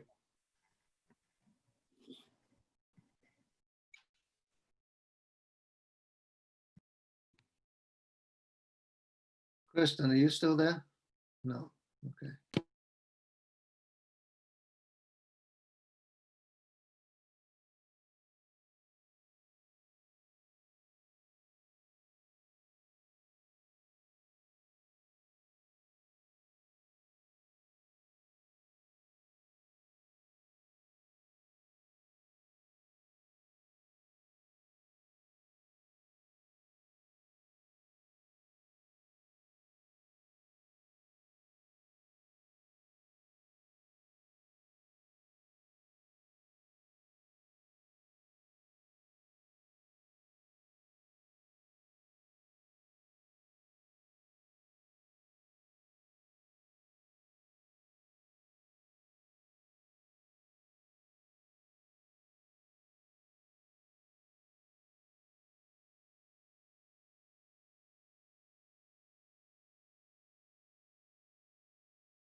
Chair Rainbow, may I ask a question just about where we're going to start back? Yep, we're starting back with 9.7.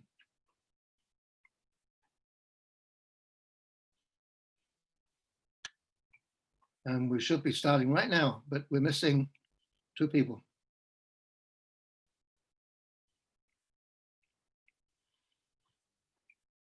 Now, Sal, is this the one? I believe it's the one where you going to declare a conflict. Am I correct there? That's right. Okay. Well, I'll call this meeting back to order, and we'll be starting on 9.7. Sal, I'll turn it to you. Yeah, I'll have to declare a conflict of interest as the BRVCA contracted grant writer will be helping out with the funding request if this request for decision is approved today.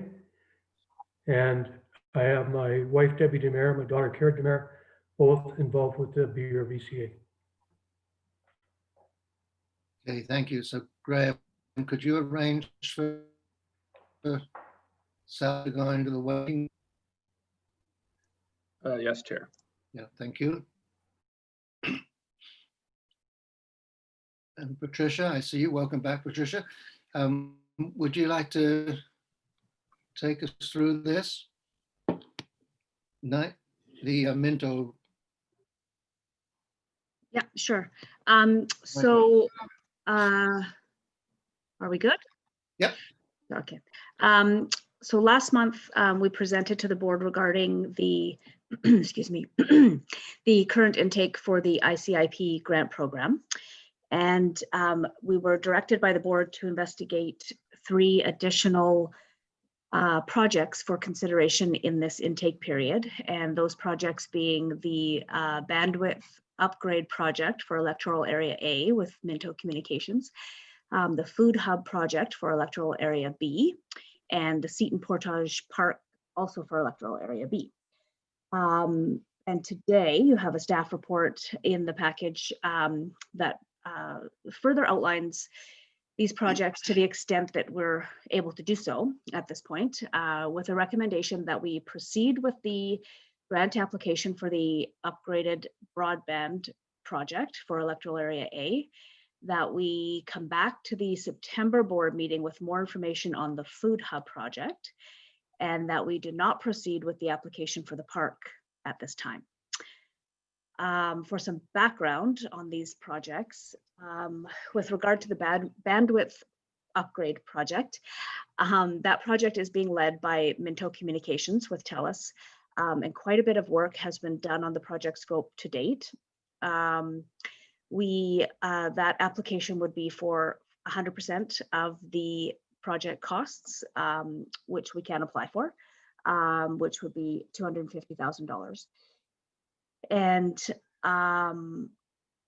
as I said, quite a fair amount of work has been done on this project already. So I'm quite confident that with some assistance from Minto Communications and potentially the grant writer, that we would be able to quite easily turn around that application and get that submitted.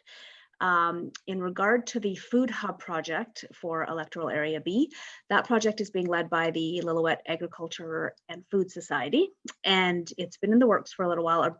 The idea of it has been around for a while, and they've done some preliminary work on that as well, and have applied to other grant funding programs in the past and not received those funds. But at this time, I've had a few conversations with the executive director from LAFS, and the project is evolving somewhat, and there's a couple of new options on the table for them. And at this point, we don't have enough information on the sort of revised project scope and budget to be able to come back with that information for the board today and with a recommendation. But again, the information is coming together, and LAFS, my understanding is that they will be presenting that information to their board in the coming weeks, and so that then in September we could come back to the board with just more information that would help inform our decision on that. And again, confident that if that was, if it does fit within the parameters of this grant program, and that if it is a direction that the board wants to go in, that we would still have time to turn that around and get the application in. The deadline is October 22nd. So, and again, working closely with LAFS and potentially the grant writer is available, but I think that would be certainly doable. And then with regard to the Seton Portage Park, this project is also evolving, and as you received in the agenda today as well, there is a request to pursue Crown land tenure on the adjacent parcel of land to the adjacent piece next to the piece that the SLRD owns.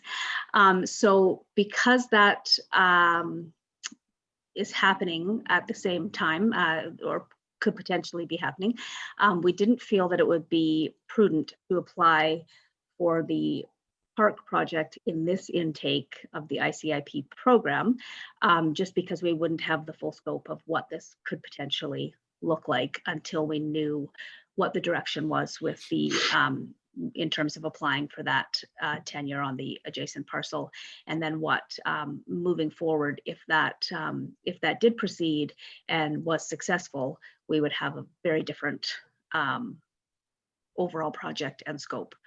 So that's how we came to those the recommendation. That's where we're at today. If anyone has any questions, there's of course more detail in the staff report, but that's a bit of a summary there for you.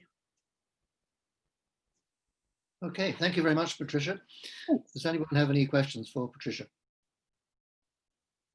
Any comments? Thank you for your, Oh, okay.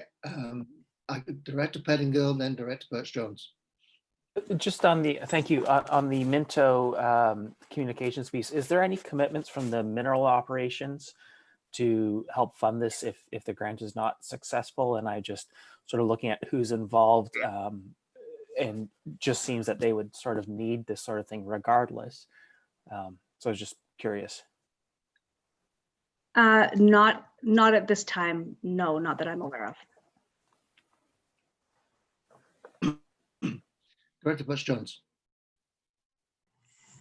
Thank you, Patricia. I know there's been some extra footwork involved in following up those two ideas for Area B, and fingers crossed for the food hub. I hope they get to a point where they're ready to proceed. And yeah, thank you. Thanks for your patience on that. Thank you. Okay, those first two that's. Who was ringing the bell for me? No one. Okay, the first two that we submit by October 22nd, application to the Rural Northern Communities Infrastructure Funding Stream for the Bridge River Valley Bandwidth Upgrade Project, and that the chair or CAO be authorized to sign contracts, etc. Those first two that's. If I could have those moved by Director Birch-Jones, seconded by Director Weeb. Any comments or questions? I'll call the question then. All in favor? Opposed? Motion carries. Now then the third that bring back a report to the September 15th board meeting with regard to the Food Hub project. Can I have someone move that? Moved by Director Birch-Jones, seconded by Director Weeb. Any questions or comments? Call the question. All in favor? Opposed? Motion carries. Great. Patricia, thank you very much. That was excellent. Great, thank you. We have, my computer keeps pinging, I'm not sure why. Okay, let's go now.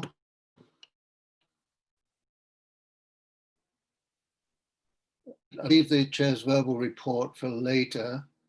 Did we deal with 11.1, Kristen? We did, yes. Yeah, we did. I just wanted to confirm that. So let's do 11, move to 11.2. We have to 1:30, and at 1:30 we're going back to 8.2 to deal with the Wedgwoods rezoning. So let's do 11.2 now. Metro Vancouver Regional District Land Strategy, June 2020. Request that the SLRD endorse the Metro Vancouver Regional Industrial Land Strategy and seeks implementation collaboration opportunities. Anybody got any comments? Can I have a motion? So, sorry, I had asked Kim to be here for this one. I'm not, and it's a little bit ahead, I think, ahead of where she thought. Oh, she's there. Oh, here she is. Okay. Isn't she? Yeah. Yeah. Hi. Thanks, Yeah. Kim. Sorry, Kim, and then I've got Director Pettingill on. Go ahead, Kim. I don't really have a whole lot to say about this because this hasn't been referred to our office yet. So we're looking forward to hearing more, but yeah, I don't know a whole lot about it at this point. So what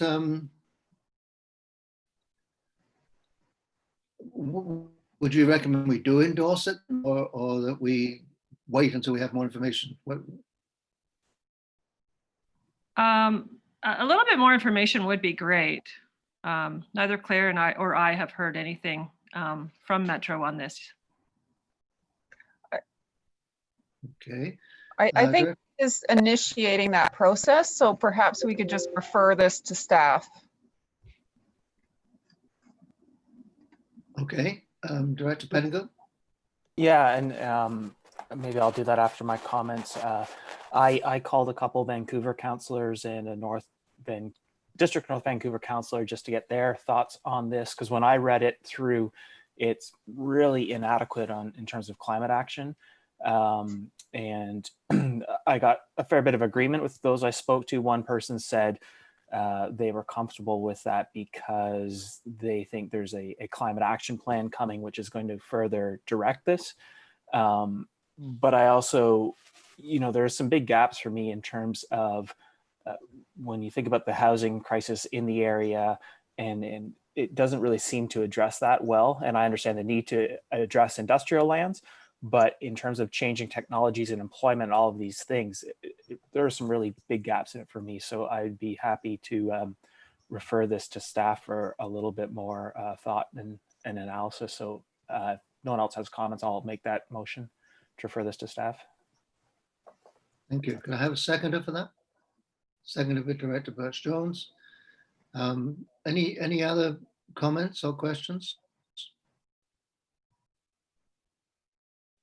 Kim, you comfortable with that? You get the direction? Good, thank you. Okay, I'll call the question. All in favor? Opposed? Motion carries. That was a nervous hand, Director Ford. No, it wasn't.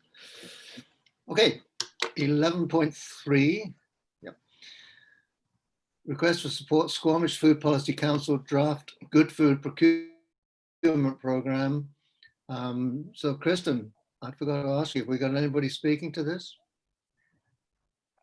Well, this is just a request that's come in directly from the organization, but I believe that planning may have a little to say about it.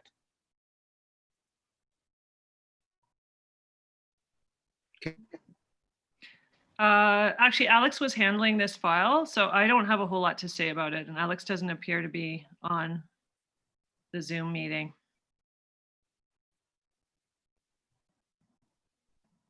Yeah, I don't have any other planning staff in the waiting room. Sorry about that. Okay. Director Race. Thank you. I did hear from Sarah McJanet on this. She reviewed the agenda, and this is something that is coming out of the Squamish Food Council and as part of sort of the food procurement policy that is being worked on, not just in Squamish, but throughout the regional district. And so this is intended as kind of a broad endorsement going forward. with the intent that it will come back specifically to other various municipalities in due course for their approval. In Squamish, it's going to work into our general procurement policy, if approved. Okay, thank you. Director Birch-Jones? From my observations, it seems like the SLRD, at least my participation in the Pemberton meetings and so forth, is that we're trying to follow this currently. Kristen could probably confirm that.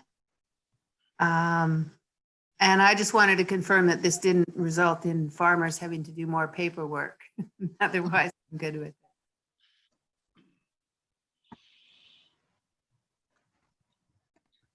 Any other comments? So what they're looking for is support for this program. And presumably, once it's ready to be rolled out on a broader scale, we'll get more information from them. Claire has joined us. Claire, have you joined us with regard to the Squamish Food Policy Council or for the next item? Okay, you're on mute.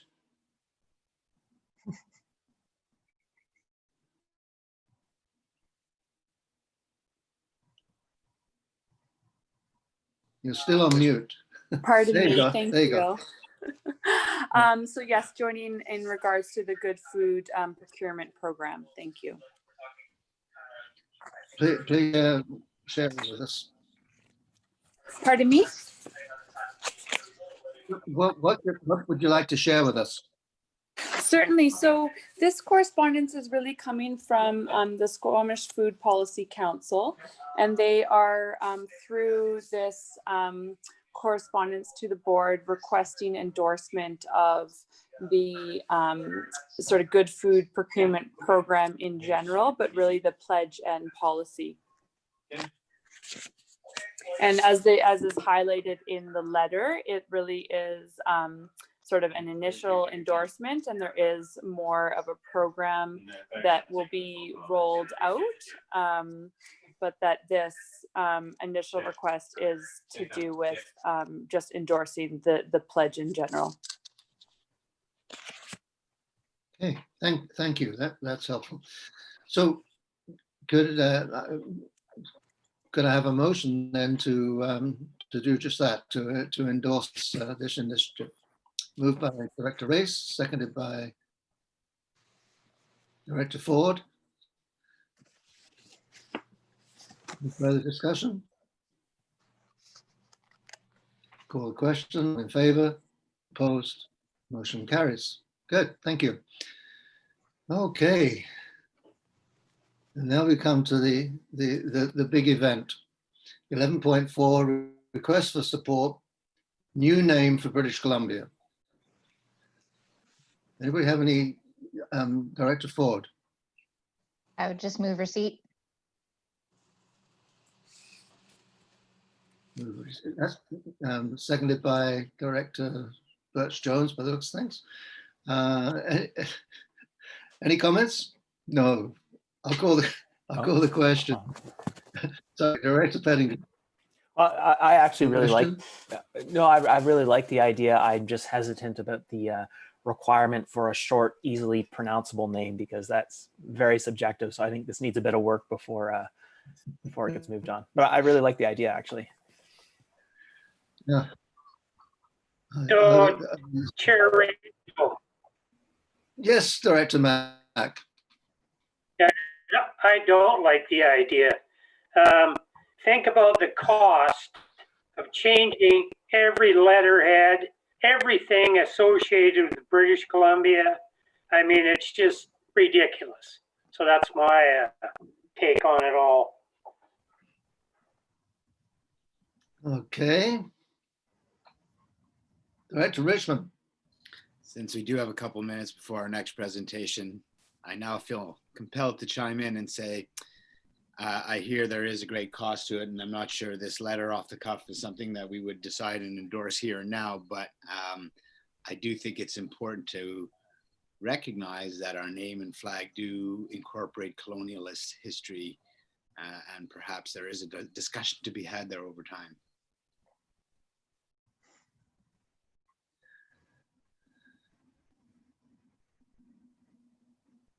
Yeah, if you think of other history in BC, we used to have something called the Queen Charlotte Islands, but we don't anymore. So that may be part of what this man's thinking. I say man, I don't know. It says B. Pires. Oh no, Ben. I guess it isn't Ben Pires. Yeah, so worth looking at some point in the future, but not today. So our motion is to receive this. Been moved and seconded. I'll call the question. All in favor? Opposed? Motion carries. All right. We've got about 8 minutes. What have we missed out, Kristen? What can we go back and do? Doesn't give us time for the board roundtable,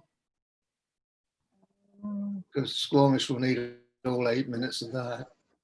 Yeah, that's the remaining item.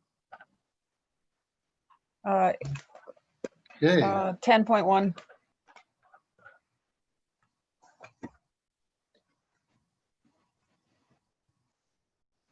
Yeah, I don't have a verbal report, so we're just really looking at the board roundtable. We could start that and then suspend it. So let's see, we started in the north last time, so we'll start at Squamish this time and head north. So I'd invite Director Race or Director Pettingill to tell us something about Squamish. Actually, I thought we started in the south last time. I seem to get stuck with this every time. But so I don't have a lot. Squamish is maybe like a lot of the municipalities is not having any meetings this month. So the big news is my lawn has started growing again because of all the rain we've had recently, which is an aggravation. And the other is the pool is opening September 8th, which is a good thing for me. And I'm happy to see that, although we'll have to now reserve a space in a lane. So that'll be an interesting thing. But I'll pass it on. Thank you. Director Pettingill. Nothing much to add to Councillor Race. Just I think thinking about UBCM and how we're going to interact with that, but I think everyone's in that same boat. Okay, thank you. So heading up the road, we come to Whistler. Director Ford, Director Crompton. Director Sure. Lots going on in Whistler as far as we've been trying a lot of things, which have been really interesting. We tried a pilot project with our parks and the parking associated with various parks in town have been overrun with enthusiastic park goers. So we had a free shuttle from the major parking spaces in Creekside and the day lots to take people to hopefully move cars away from the parks and keep them centrally located. And then, so we did that for a few weeks. It worked pretty well. And so, you know, we're learning as we go as far as our management of parks and transit. All BC Transit and TransLink buses now require everyone to wear masks. So a number of us hung out at the bus stops and handed out reusable cloth masks to people on the weekend, and just to share the messaging that masks are now required, and it was really well received. We're definitely seeing a big uptick in people wearing masks around town, so that's been really helpful and successful in in the eyes of the small businesses around town. What else have we got? I think that's about it. Oh, we did actually just receive final report. So we applied for UBCM funding back in January for a childcare inventory assessment for the Whistler area, and that allowed us to understand what the gaps in childcare spaces are. Currently, 2017, our spaces per 100 children was only 14.1. So 14.1 childcare spaces were available per 100 kids that needed them. And that was sort of our best data that we had. Since then, since COVID, we've lost an entire center, and an infant program closed in one of the centers. So we're down quite substantially. So we're definitely clawing back to kind of find and understand better ways to provide childcare for our community, because it's pretty desperate, and it's not an issue of, it truly is an issue of helping our labor bounce back and providing staff for the many small businesses in town that just can't staff the businesses to the level that they'd like. So we're definitely desperate for childcare workers in town, and we continue the push. And that's all for me. Thank you. Thank you. The only piece I'd add is that we are seeing a high number of rezoning applications that we'll be dealing with for employee housing for the next, I'd say 6 months, but maybe forever. So those will all be coming to the table over the next few months, and we've seen a large number move into the process in the last 3 months. So though COVID has created its own challenges, our focus remains on housing, climate action, and community balance. And that's sort of council's priorities from 2019 and remain council's priorities for 2020. Great, thank you very much. Next up, Pemberton.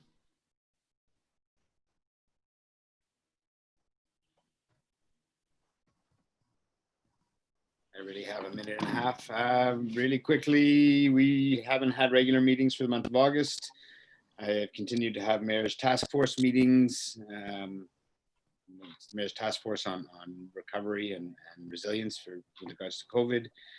Some good work being done there. We had a bit of a scare there with that electrical storm a couple weeks ago, 5 fires or 6 fires in the area. We got smoked out for a few days. Some high winds, but the fire crews are all here and at our base, and the cool weather's helped. The rain we got obviously helped, so they seem to be getting a handle on it. But there's a couple close to town and other parts of the community, parts of Area C. And the focus has been on the waning tourism season. It's been busy and hard to manage for a lot, for all the obvious reasons. But there's also a lot of trepidation that it's going to fall, business and traveling or tourism will fall off the cliff pretty soon here when people go back to school. And that's the other sort of big topic, is the whole back to school. There's a lot of young parents here that are sort of anxious about how this is going to work, the safety of their kids. Are they homeschooling? Are they able to work from home? All that sort of stuff. So that remains that and daycare remain the big topics here in Pemberton. I'll leave it at that. Great, thank you very much. When we come back to this, I can start with you if you have a little bit more to add to that. But right now we'll move on then to item 8.2, which was rezoning. So we have a staff presentation, and I believe, Kim, you're doing that, are you not? Yes, I am, Chair. Okay. Over to you then. So Graham, is it okay if I share my screen? Yep, you can share your screen. Thanks. Okay. Are you seeing it? No. No.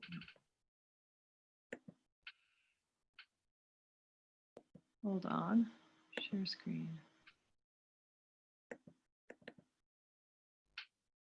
Yes, we have it Excellent. now. Okay.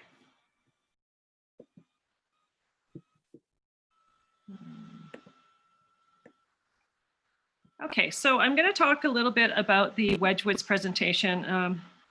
I want to go through the various aspects of what's being proposed here, because there have been a couple of changes since this was last at the board. So hold on a second here.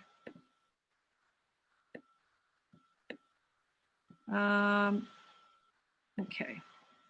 So this has been presented to the board on a few occasions. So back in 2018, in January, the board directed staff to work with Yukon Inc. to explore the opportunity to provide affordable housing options on a surplus piece of land in Wedgwoods.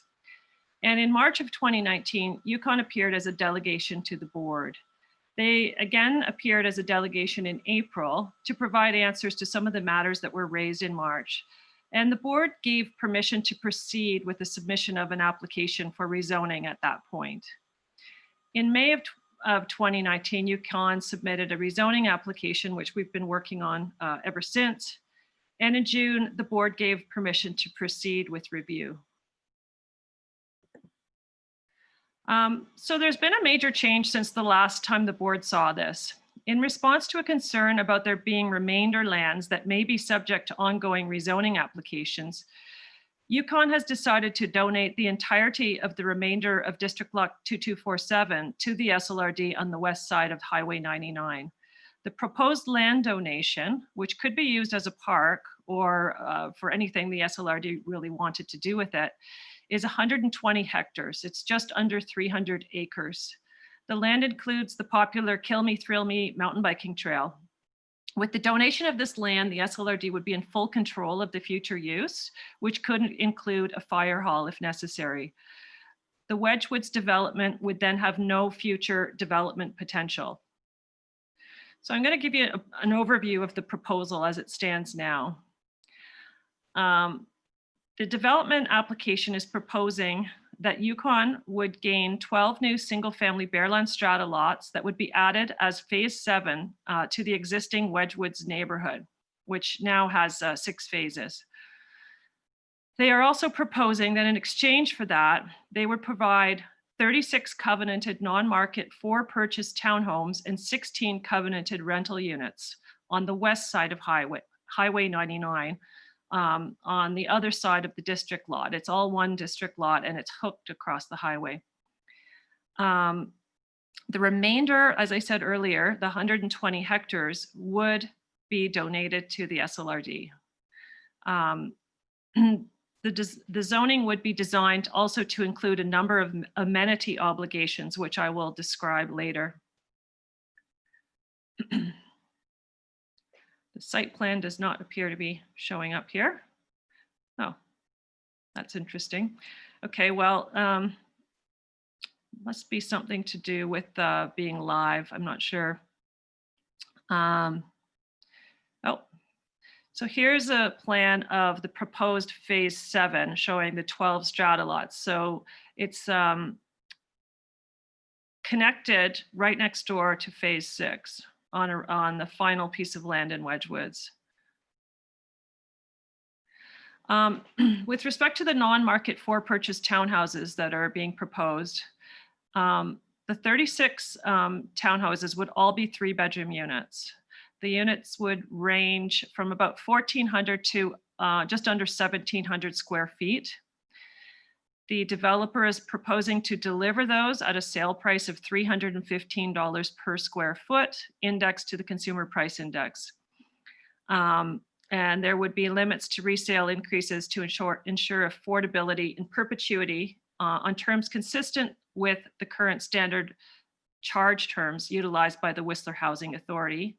The estimated sales prices would range between $450,000 to $530,000. All of the for-purchase units would be covenanted to ensure affordability in perpetuity. There would be housing agreements and options to purchase and rights of first refusal documents that would be required prior to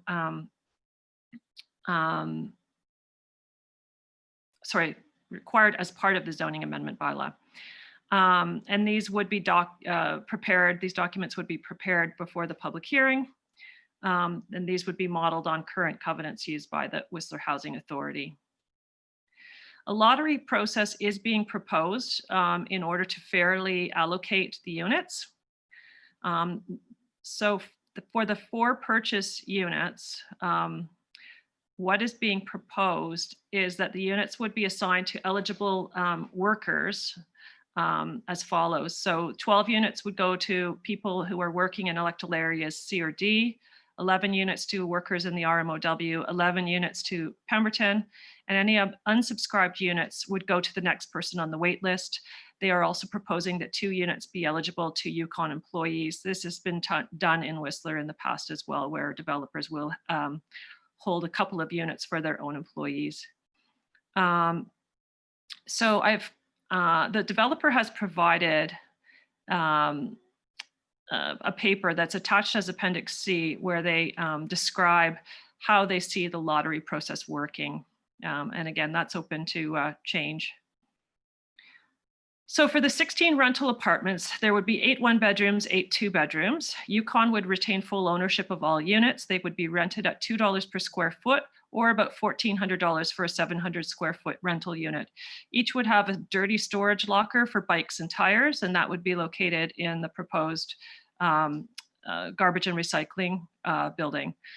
A housing agreement is to be prepared as well for second reading, again, modeled on current Whistler Housing Authority agreements.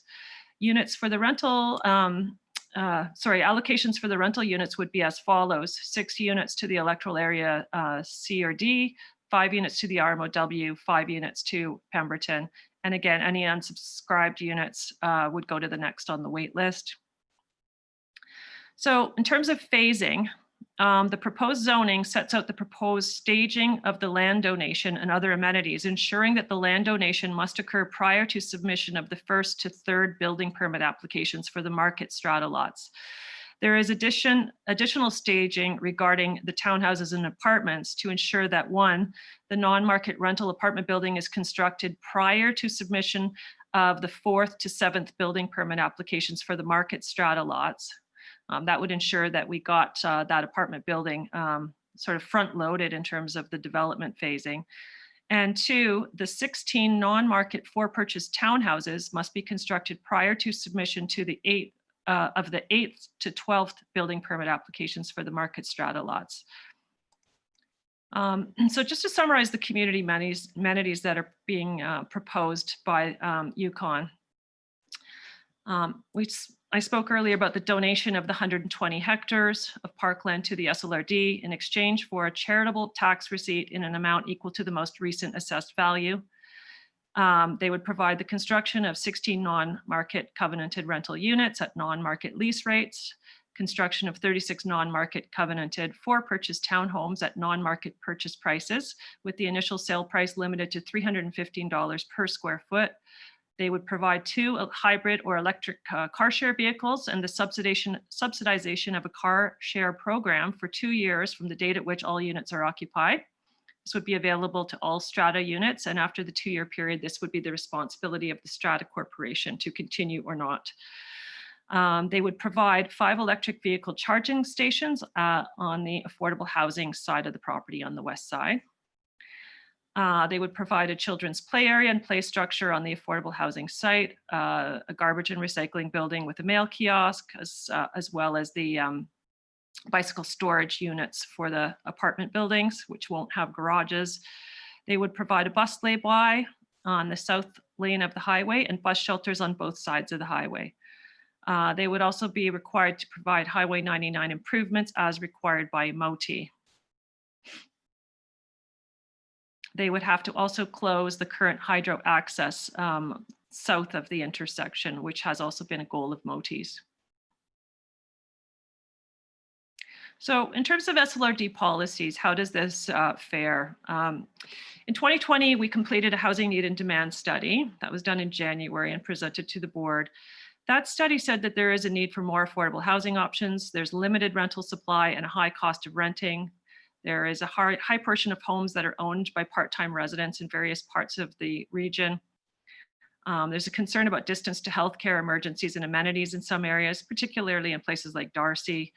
There's a desire for more diverse housing forms, such as moderate density, townhomes and low-rise apartments, mobile home parks, housing options for low-income households, and seniors housing.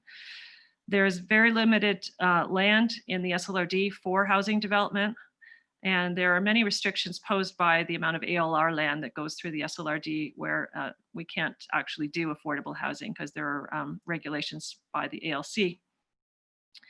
And there is a significant need for rental and affordable housing in and around the village of Pemberton. So in terms of the other policies, we have our area COCP, which does say that affordable housing should be distributed throughout the plan area. And then it talks about various ways to encourage affordable housing. The regional growth strategy, in our last iteration of the regional growth strategy, we added more policy provisions with respect to affordable housing. So the RGS currently says that expanding housing choice and affordability will be achieved by building cooperation among stakeholders and pursuing collaborative regional affordable housing solutions, adhering to smart growth principles to create communities that advocate a range of housing, looking for a range of housing for seniors and other population groups with special needs and lifestyles, securing housing that remains affordable for local employees and residents over the long term, integrating affordable housing into existing communities in close proximity to services, and promoting consistent affordable housing policies across the region, drawing on the lessons learned to date. So in terms of our zoning bylaw, the land is currently on the west side of the highway. It's zoned Comprehensive Development 1, and on the east side as well. No zoning amendment is really required, except for we need to allow for the 12 new strata lots, and we would require an amendment in order to create a zone for the non-market housing.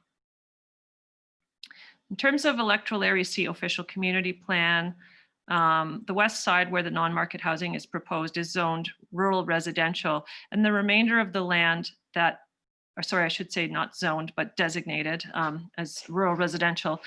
And the rest of the land is designated as resource management. That's the land that's subject to the donation. It's also rural residential on the other side of the highway. So we would need to update the OCP because the area COCP is quite old and it doesn't have much in the way of development permit areas. And so in order to ensure that the development is done in a way that ensures good design and environmental considerations, we would want to designate a DP area. So in the area COCP would need to be amended in order to do that. And it's always good practice to have a development permit area for that kind of thing. Otherwise you can get some pretty terrible looking development. And so in terms of the regional growth strategy, the west side, where the housing is meant to be built, it's designated as service residential. The rest of the land, the 122 hectares, is non-settlement lands. And it's also serviced residential on the east side of the highway. No RGS amendment is required. So as part of this application, Yukon provided us with a transportation study. They actually did it based on an earlier iteration of their proposal, which had more units. So just bear in mind that the results of this study, which haven't been updated, actually will be better than they seem, just because there are fewer units now. So at the time the transportation study was done, they said that all traffic movements would be a level C or higher. So, level of service is a qualitative description of traffic flow that engineers use to look at factors such as speed, travel time, delay, and freedom to maneuver. There are 6 service levels, ranging from level of service A to level of service F, which is the worst operating condition. So level of service C is pretty good and better than you'll find at most intersections. The traffic consultant noted that at build out, there would be a total of 37 new trips in the AM peak hours and 46 in the PM peak hour. So in terms of transportation and trip reduction measures, the applicant is proposing 2 car share vehicles, which would be able to be used by the strata. They're proposing 5 electric plug-ins, bus shelters and laybys on each side of the highway, and any highway improvements that would be required by MOTI. Servicing, the existing water and sanitary sewer systems can accommodate the development. So it is a serviced community already, and so it just would mean extending the lines. In terms of fire, the 2 parcels are part of the existing fire limit area within the SLRD fire limit establishment bylaw. All housing would need to be sprinklered. The 2 parcels are also part of the existing fire protection service area via the Wedgwoods Estates Fire Protection and Suppression Contribution Service Establishing Bylaw. Staff has recommended that a fire services agreement would need to be in place prior to the board considering adoption of the proposed bylaws. A geotechnical report was also provided. It suggests that the area is considered safe for the use intended, provided all recommendations are implemented. Cascade Environmental did an initial environmental review in August of 2019. The report concluded that based on the conditions observed on the site and information reviewed on the site, it appears suitable for the proposed rezoning and suitable for development, subject to following the recommendations that are set out in the report. The applicant posted some advertising about this in the Peak News magazine, and as a result, the SLRD has received a number of letters of support from the public. We've received 28 letters in total, 27 of which were supportive of the application, 1 of which was not. And those are all attached to your staff report. And that concludes my presentation. If you have any questions, please let me know. Graham, would you like me to stop sharing my screen?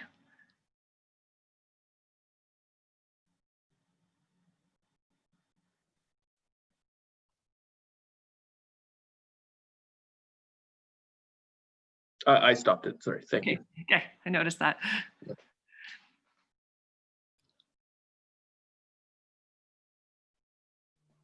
Is the chair back? Doesn't look like it. Go ahead, Vice Chair. Sorry, my dog was barking, so I put myself on mute. Director Ford, did you have your Thank hand you. up? Thank you. I just have 2 questions for Director Needham. Has the fire service agreement contemplated this additional density?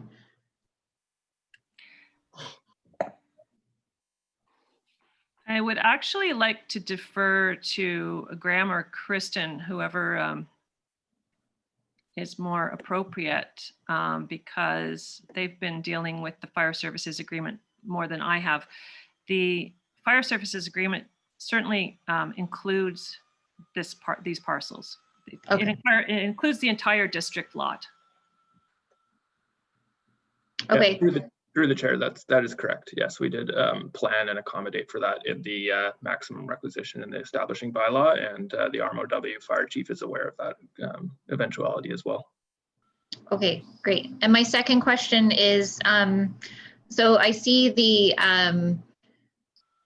covenants are going to mirror those of the Whistler Housing Authority, or at least be similar to the Whistler Housing Authority as far as the resale, maximum resale price that will be applied to the units as they sell.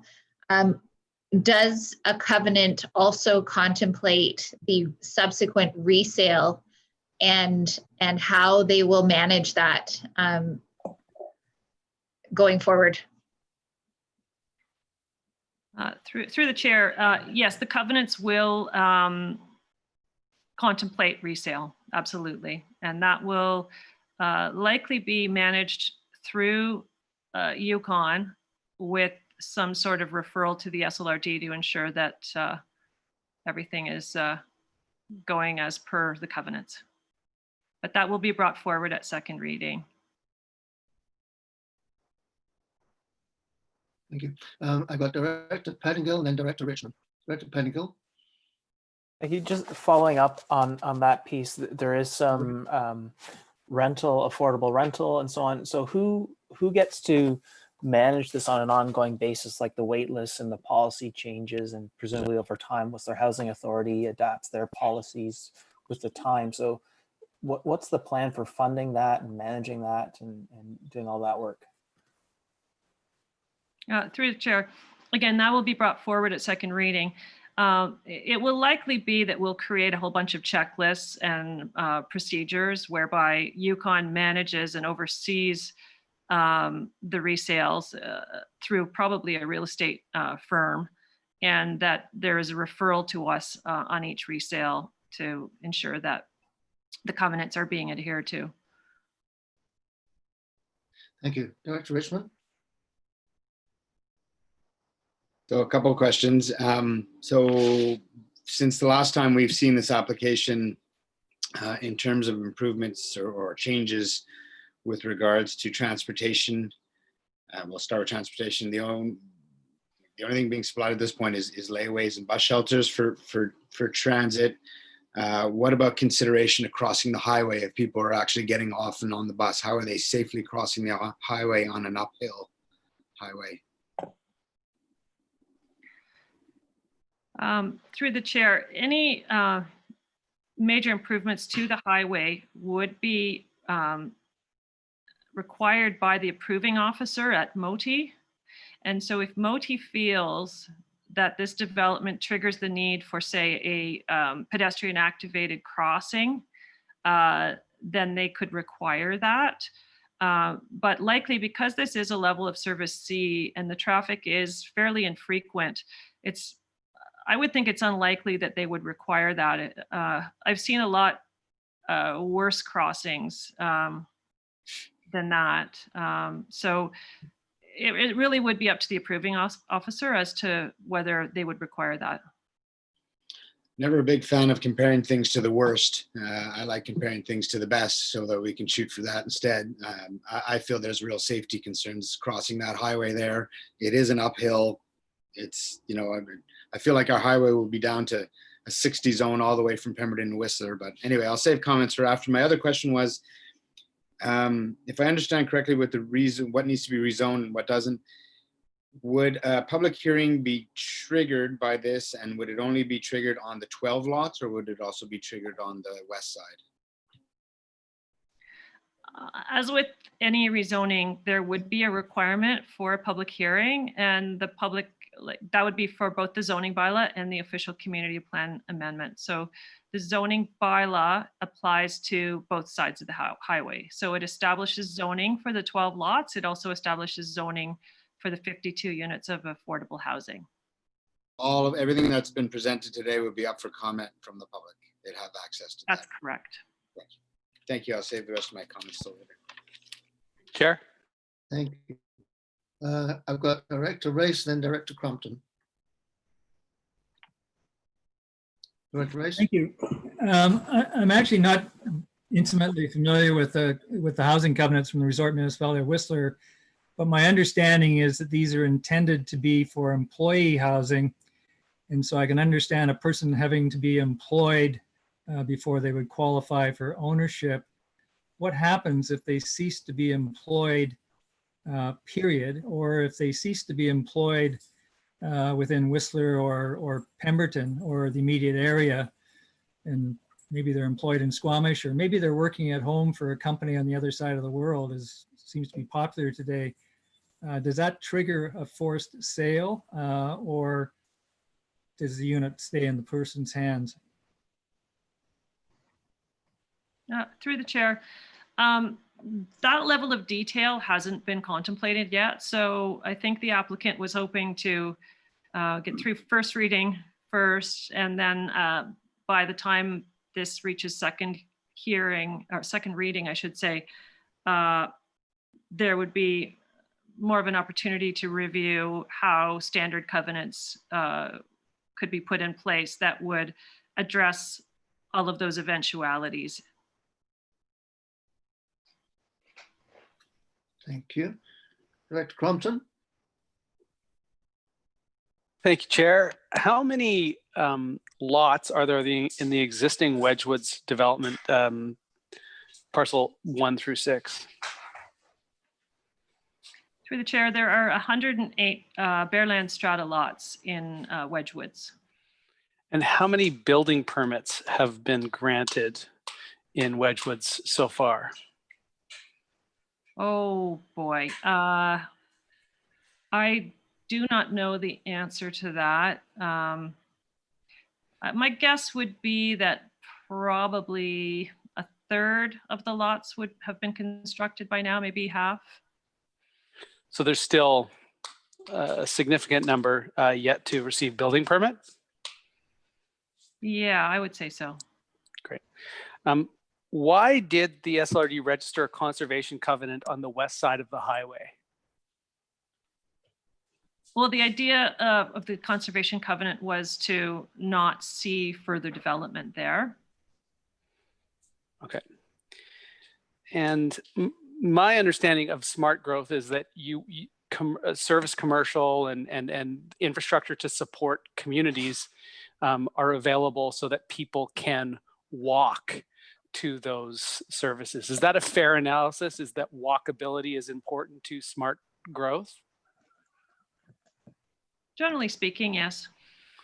Has there been any discussion about including those aspects of walkable smart growth communities in this proposal?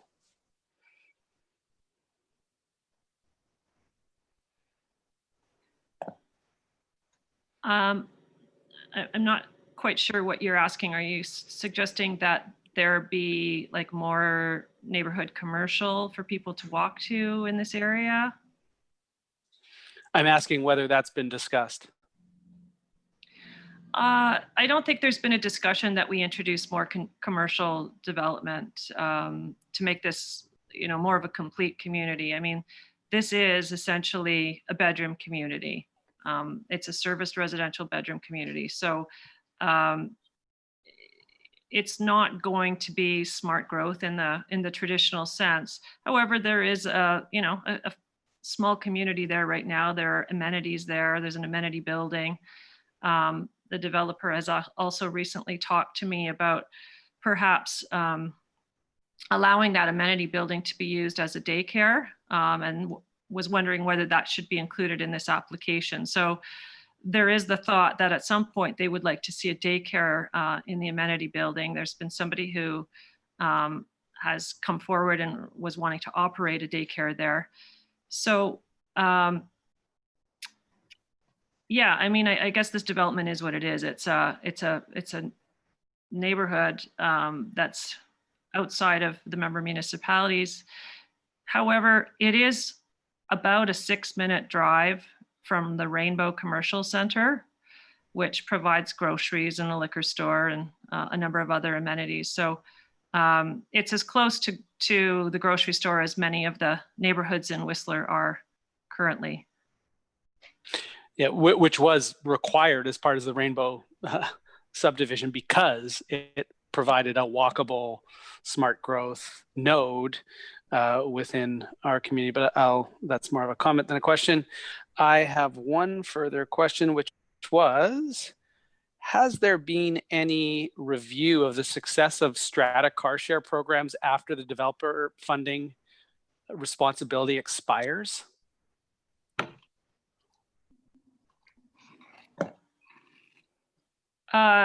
No, we've not looked into that, but car shares have been successful in New Westminster and other places in the city. So, yeah.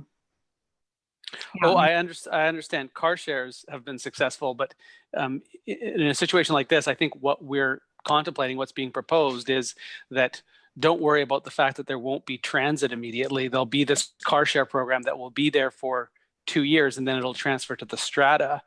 My question is, what is the likelihood that the strata decides to take on that cost?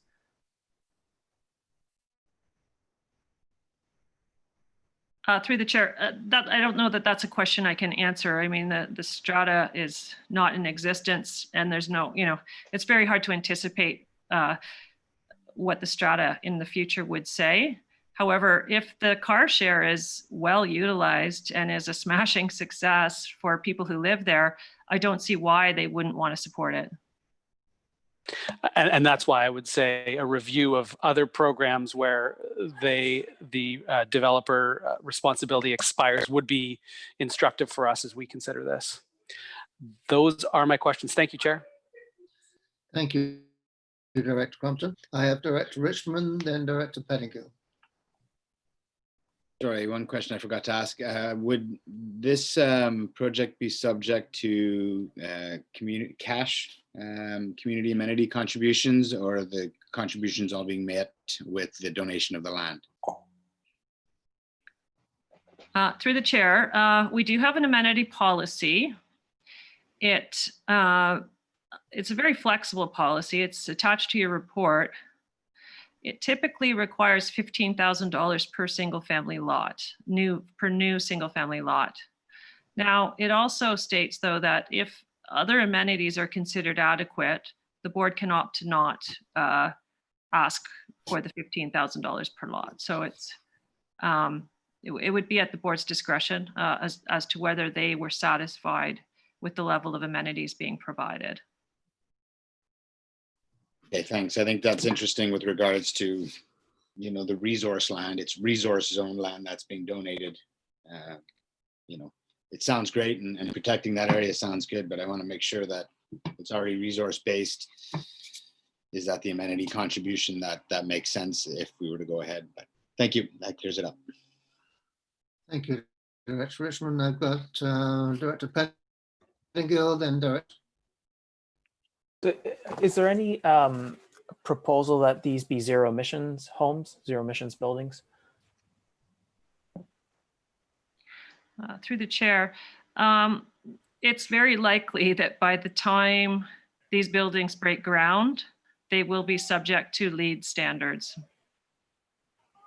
Does LEED include zero emissions? It's likely that they would be LEED level 3. So it's not zero emissions, but it's a pretty environmentally friendly level of construction. Is that, do you mean step code 3 or LEED 3? Sorry, I said LEED, I meant step code. Okay, because what the research I've seen is that even step code 5 can have a horrible emissions profile. And so step code and emissions are very different. And what I'm getting at here, or what I'm wondering, the traffic analysis, does that include, it looked like that's just peak time traffic, but I'm wondering, from the letters, it seems there's a lot of parents, both of whom are working in Whistler. They're talking about their kids. And so there's different hours. And so I'm wondering how many road trips are we actually adding here? And so what is the, the climate impact? Because it doesn't seem like there's schools or childcare or any services here.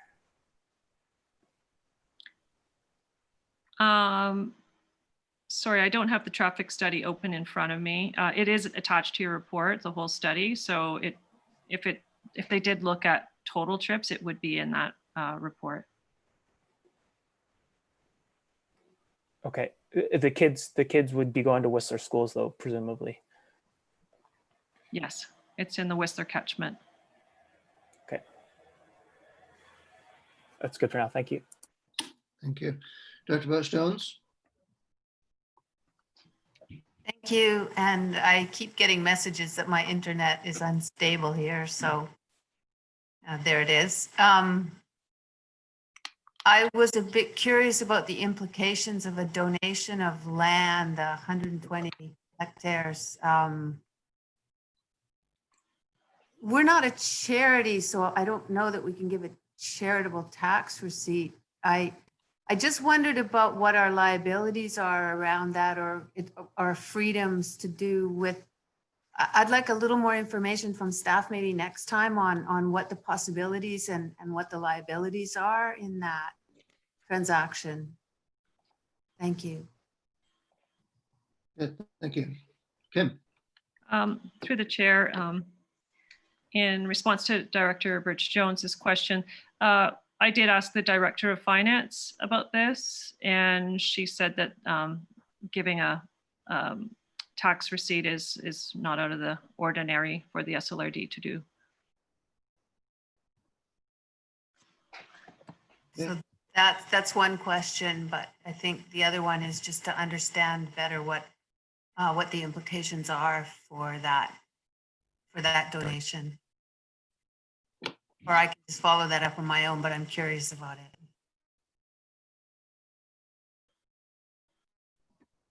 Okay. I just have a quick question regarding if there are enough children in that area, would that not trigger a school bus run by School District 48? I think once they have a school bus run to Britannia Beach, which doesn't have a huge number of kids.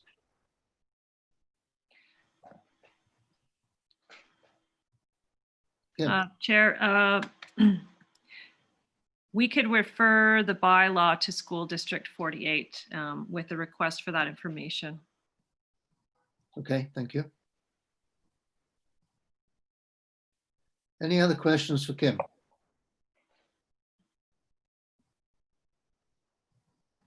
Okay, thank you. Right, so now any comments, discussion, please?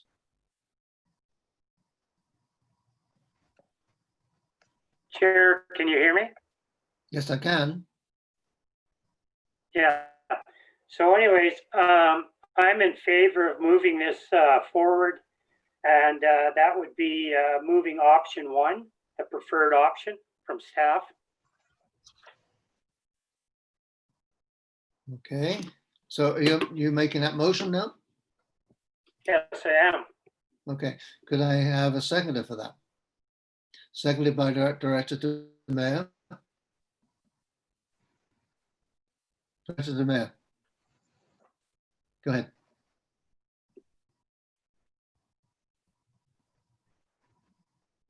I also support moving it forward. The whole concept of having more, rental units and non-market housing, especially for the area down there, is important. Thank you. Director Ford. Thank you, Chair. My comments are really limited to the resale and the management of the covenants on title for both rental and ownership. The Whistler Housing Authority has been, at this since 1996, and we've got 5 full-time staff that manage the rentals and the ownership side.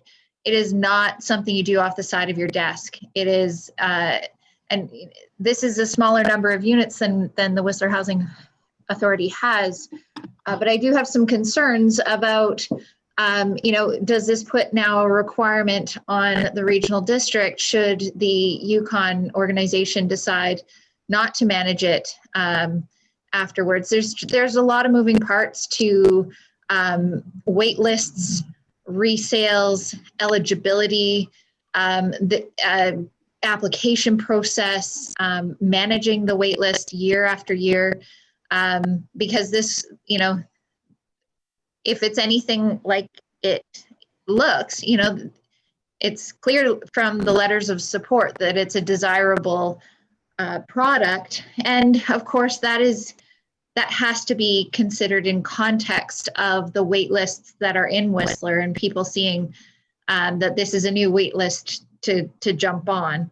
I'm concerned about how much this will create more work for the regional district, or the expectation of members of the Whistler community that this wait list will be managed in similar ways to the Whistler Housing Authority, which is not perfect, but it is, you know, it's learned, we've changed our covenants over time.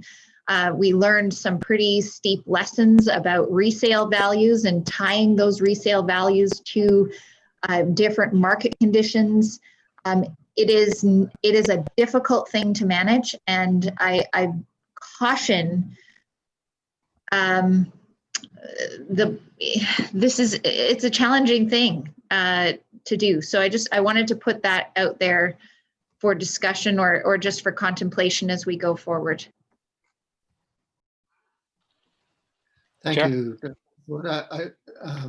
I've got Director Race, Director Richmond, Director Crompton. I just wanted to pose a question myself, and I've got Director Pettingill. Is that something management of this is something we could subcontract to Whistler? Is that something maybe something we could think about as we go forward? Clearly, we're in a process of exploring and exploration, so that's something that perhaps could be explored. But anyway, I'll go to Director Race. Thank you. And I have several concerns, but I do have a concern about the management of these covenants. I was actually personally involved in the very first employee housing development in Whistler at Mountain Development Corporation, or Tapley's Farm now.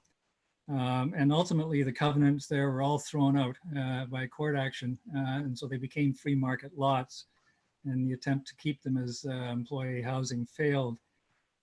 It's a significant thing to manage these types of covenants, and to rely on a developer to do that, to me, is a flawed approach, because very often in development, and I used to practice in development law, the standard procedure for a development company, once the development is finished and the lots are sold, is to wind up and disappear. And so the corporate entity just ceases to exist. And that's for a whole variety of different reasons, not the least of which is to avoid further costly obligations in the future. So I don't know what the plan for this particular company is, whether it has other things going for it, but to rely on a developer company to do something like this, as Director Ford stated, I think is something they're not usually equipped to do. They don't have the expertise. And so that's a concern. And for me, that's a big concern, because I think the thing that is attractive, if there's anything about this development, is the employee housing component and the non-market housing component. We're not considering this just for the joy of adding 12 market lots. That would be the big win out of it. The land may not be developable. It's proposed as a gift, may not be developable anyway, and certainly wouldn't be without our consent.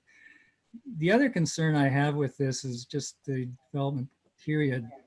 And many directors have heard me speak about this before. I acknowledge that the regional growth strategy contemplates this development. In fact, this development predated the regional growth strategy. And if it wasn't there, I'm not sure if the regional growth strategy would have identified that as a suitable place for development at all.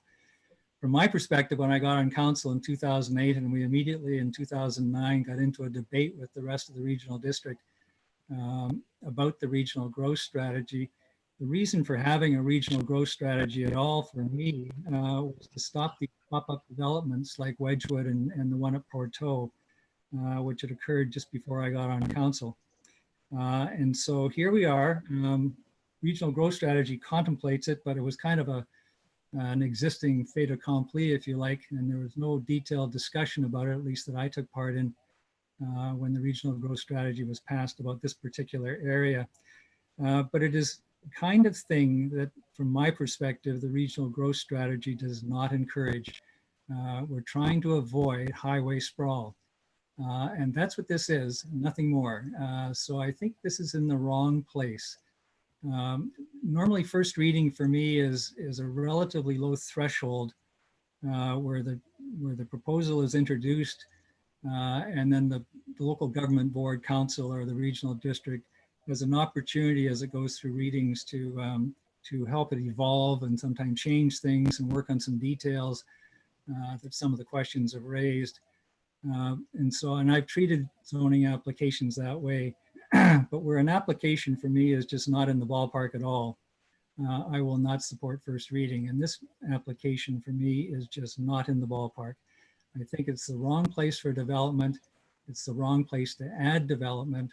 And the fact that it is proposed as employee housing with perhaps some flaws from that concept, as questions raised about walkability and distance of services and so forth, I just don't think it's the right thing to do. So I will not be supporting first reading.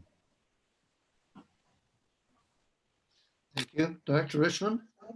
Thanks, Chair. And I'm going to take my video off because I'm also have unstable internet right now, and it seems to help a little bit. So my apologies. I'm not going to repeat what Director Ray said because he said it quite well. I'll just reinforce it. I totally agree with what he said with regards to the RGS. I don't think it does fit with the direction we've tried to take with our RGS review, preventing pop-up highway developments, putting more cars on the road.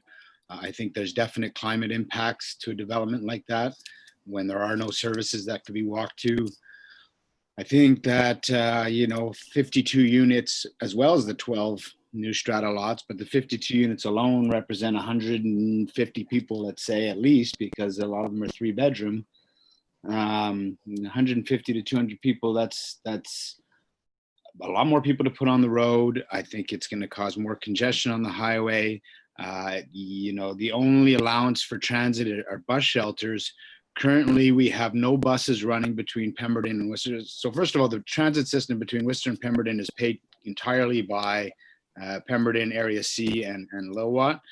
And currently there are no buses in the middle of the day. There's a couple in the morning, a couple in the evening, that's about it.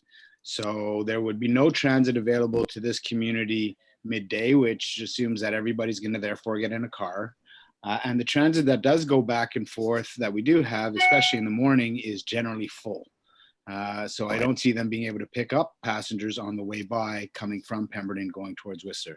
In fact, I've seen a number of occasions where people in Pemberton, skiers, have gotten off the bus in Pemberton and let workers get on because there wasn't enough room to take everybody. And that's one of the reasons we're all working so hard to get corridor transit, which, as we know, has been a struggle and is a bigger struggle now with COVID. So the transit is definitely non-existent for this community at this point. And when we do get it, and if we do put school buses on, kids are going to now have to cross the highway on uphill. I struggle with the lack of walkability to services. Employee homes, to me, belong in dense areas where they have access to services. So it's difficult because the last thing I want to do is say no to affordable housing or employee housing. It's like saying no to childcare. Put that one in the paper. That's not something I want to be behind, but I want to make sure that we're being strategic about this. I want to make sure that we're not just, there's a lot of hard work being done up and down the corridor on affordable housing. And granted, there's still a ton more work to be done and it's still a crisis. I think we need to be strategic and not reactive. And I don't want, as much as I don't want to say no to an affordable housing or an employee housing project, I also don't want to be responsible for putting a development on the side of the highway that 10 years from now, everybody's driving by going, why did they put that there? That doesn't make sense. So that's my reluctance to jump on board, despite the fact that I really want to support affordable housing. So at this point, I won't be supporting first reading. Thank you. Thank you. Director Crumpton? Thank you, Chair. I think it's important to be clear, this is a completely car-dependent community. The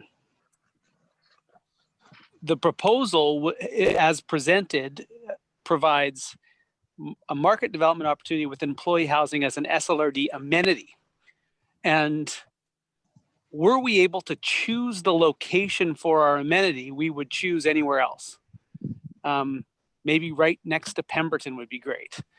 And so I'm not so much opposed to the 12 market lots. They make sense to me. The location of the amenity is what I find troubling. we need affordable housing, and we are going to push as hard as we possibly can for it. We'll continue to build it. I think it's important that it is in locations where people can access services without getting in a vehicle. Thank you, Chair. Thank you. Director Pettingill? Yeah, I think I'm in the similar boat as my colleagues. For me, affordability is much more than just the home price. It's the walkable services, schools, childcare, employment, and all of that seems to be missing. There's no transit. I don't think car shares are a viable option to transit. If they're a once in a while thing, when you don't normally need a car, that can be helpful. I think we find even in Squamish, they're not particularly viable. We have a much bigger population. So, you know, I don't really see that as a transit solution. With our housing authority discussion in Squamish, we're starting to see the complexity of a housing authority. And one of the topics that has come up is, you know, when you're too small, you don't have enough stock, it's not able to fund itself, and then it becomes a cost. And so, you know, that whole piece is a big concern. This was on the agenda the last time I attended the SLRD, and as I read through, I was kind of wondering, well, what really has changed? And I think really it's maybe the 120 acre piece, but it's not clear that there's a need for that. I think like Mayor Crompton, if, you know, I could live with the 12 units if there was a proposal for the developer to buy some affordable housing units in Whistler, in Pemberton, and put those into the existing housing authorities. But to put it here, I would struggle to call it actually affordable housing. And I think on top of that, when you have all those cars and you don't have zero emission buildings to even try and offset that a little bit, it's really hard to justify this in the regional growth strategy and our various OCPs and all the other policy that I see our municipalities working on. So I will not be able to support this at this time.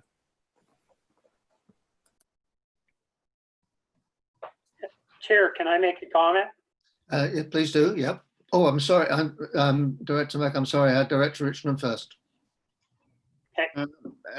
I'll be quick. Director Pettingill pretty much said what I wanted to say. I was wondering if there's an ability for us to look at the 12 strata lots with some consideration of how the developer could contribute to affordable housing in another way besides putting 52 units in the woods, but maybe finding a way to work with us to provide affordable housing in another way. So yeah. Okay, thank you. Director Mack? Yeah, I sit here and I listen to everybody talking about all these cars on the highway or all the extra cars. And it sort of makes me laugh here in a sense. There's so many cars on that highway coming to Whistler every day and every weekend. The road it's a parking lot. And so putting an extra 30 or 40 or 50 cars on the road for a period of time each day going to school or going to work or whatever. Pemberton, with all their development in the industrial park and Sunstone development and all that, they've put far more cars on the road than this development ever will. So I think the car thing is kind of an overblown situation. You've got your own problems you should look after before you start blaming another development on that. The other thing too is I find it kind of interesting to be saying that you would agree to 12 lots if the developer would like to buy some affordable housing in Whistler or Pemberton. Why would that developer want to do that? I don't understand that. And as far as the 120 hectares goes, to have that donated as parkland, whatever land, sometime in the future, we may look, or somebody will look back on this and go, geez, those folks missed the boat on this one. There's a lot of land there that could definitely have been used for parkland or recreation, whatever. And what it does is it protects that land from something else happening there. So something to think about. Thanks. Thank you. Have I got anybody with a comment or question? Director Ford. Thank you. You know, I looked at the various phases of the estate side, and there are still at least 13 unsold lots that are undeveloped. To Director Needham's comment that only about half have got building permits, you know, it would be one thing if all 108 lots were built and it was, you know, kind of at its capacity. It's not. You know, and if they're keen to do this, I would far rather see this on that same side, which already has roads and it already has water and sewer and everything there on that side of the road, to kind of crack that undeveloped side of the road for the sake of keeping this separate. I'm not in favor of that. I think that it's, you know, I would far rather see that left alone. Not have to further disturb that section of the highway. You know, there's no doubt that it's going to need a light and proper safe highway crossing. There are too many things not checking the boxes for me. It's transit, it's further congestion on the road, it's inadequate. There's no doubt that there is a need and a demand for affordable housing in the region, but this isn't necessarily the right way to do it. So I thank everyone for their thoughtful input to this conversation. It's been really, really helpful.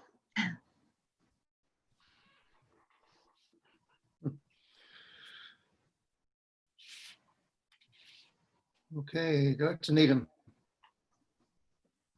To Director Ford's comment about perhaps placing something like this on the east side of the highway,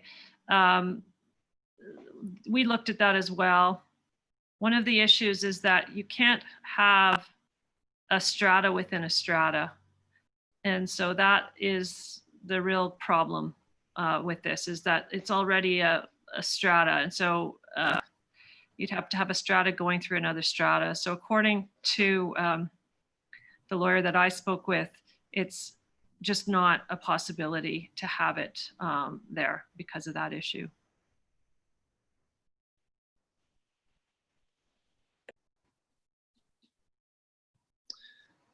Anything else?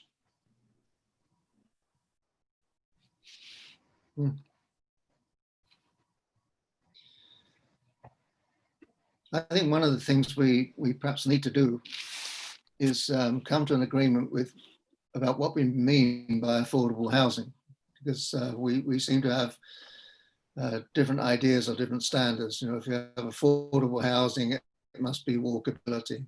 If you look at the price range of those homes, we're not talking about people who can't afford a car and have to walk to the store and walk to the school and so on. We're talking about people probably in the age range of sort of 25 to 40 who have a decent job, but it's still not enough to enable them to buy property in somewhere like Whistler or even Pemberton or Squamish.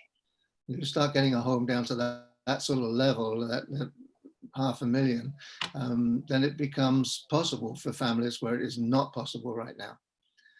And I think we need to pay attention to that. The second thing is that you know, after this Wedgwood thing, after the discussion we had last time, and this area is part of the whole lot, and it's designated as settlement land. So we're taking some raw land from somewhere and asking to change it, to change the designation for it. It's at some point it was contemplated it would be part of that whole community. And the interesting thing about that community is that it was designated a town site back in 1912.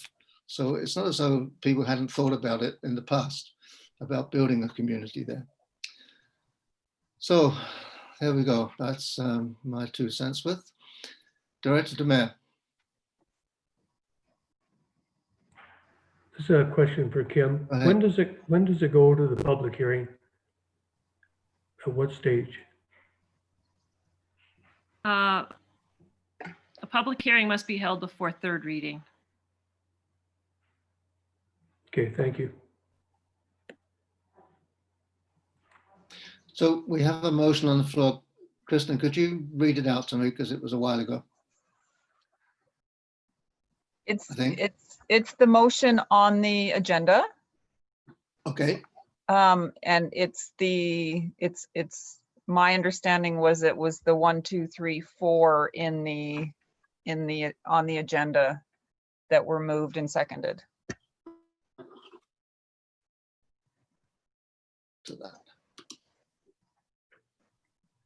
So being a reading first reading for the zoning, okay. first reading for the OCP amendment, the referrals, and then the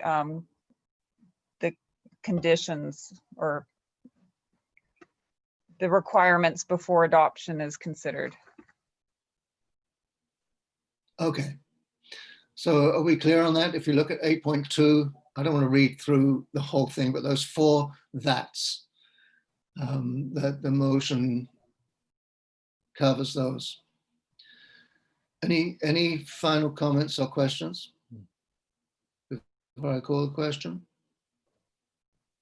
Okay, call the question. All in favor? Opposed? So I've got, can you keep your hands up just for a moment? Chris, I've got Director Ford, Director Race, Director Pettingill, Director Birch-Jones, Director Richmond. I'm not sure about Director Crompton.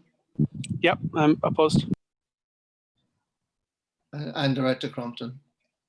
So that's 1, 2, 3, 4, 5, 6 opposed, or 7? 6? 6. Okay, so motion fails. Okay.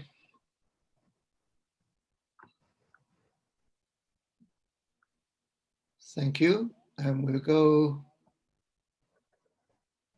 So now we'll go back to, I think all we've got left to do in the open is just to finish off our board roundtable. Would that be correct, Kristen? Yes, that's correct. I can find it. So, Director Richmond, we kind of rushed you a bit on that. Would you like to pick up where you left off? Oh, I think I'm good. Thank you. Enough? Okay. So where am I going from there? I'm going up to Lillooet. Director Weeb.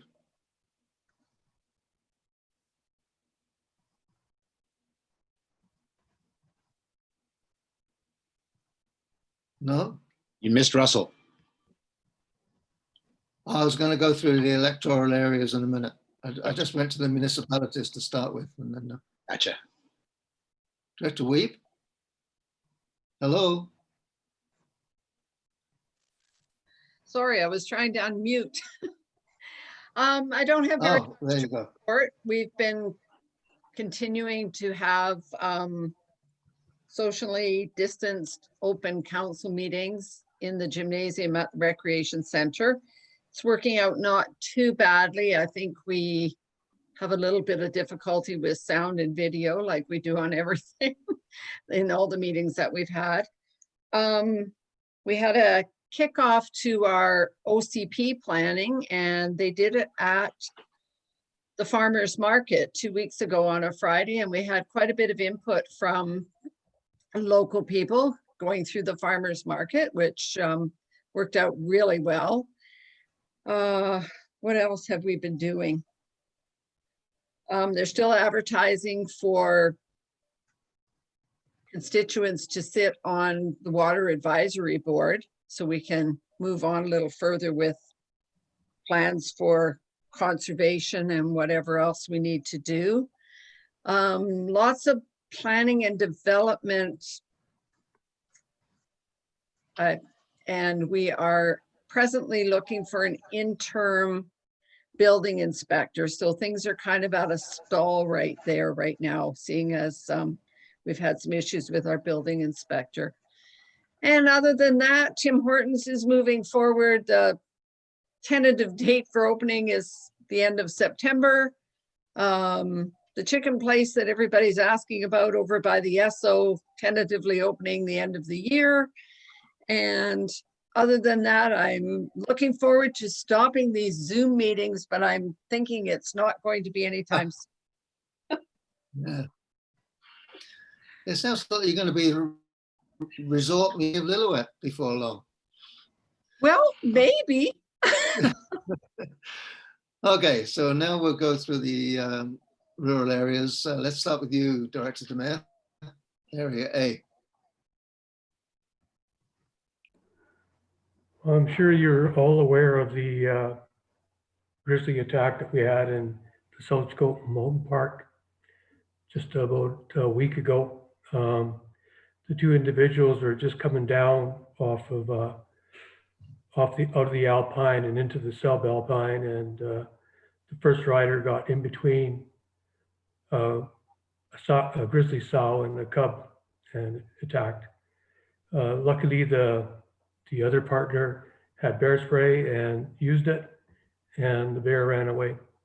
They did have an inReach, a communication device. I've also got one. And unfortunately, she didn't practice with it prior to that event. So it took her a while to get the notifications out that were needed, and it took the helicopter about 2 hours to come to the rescue. So with that, I personally have seen 4 grizzlies in the valley. I've seen one at just before you go up into Braylorn. I've seen 2 at Gun Lake and 1 down by Gun Creek. So they are around. We have a very active bear aware group, and we're going to try to set up a bear awareness session at the Hailmer Heritage Site on the long weekend, but we still have to create the COVID safety plan for it. And it also, we put up signs in the Gun Lake area. I did see very, very large boar down by the Gun Lake Airport. And I was probably within 100 feet of that boar. But I was carrying my bear spray also. But it took off in a different direction. With that, we've had a very busy summer with visitors up in the valley. Again, a lot of campers and camping in undesignated camping spots and all the issues around that. This winter, we're really expecting a lot of hunters to be up in our valley. There's already talk of the biggest amount of hunters up in the valley ever. And with that, the largest count of vehicles the summit of the Hurley at the Semaphore Lakes this summer was 71 vehicles parked at the Semaphore Lakes trailhead. And again, that is another spot that is unmaintained. That's it. Thank you. Area B, Dr. Birch-Jones.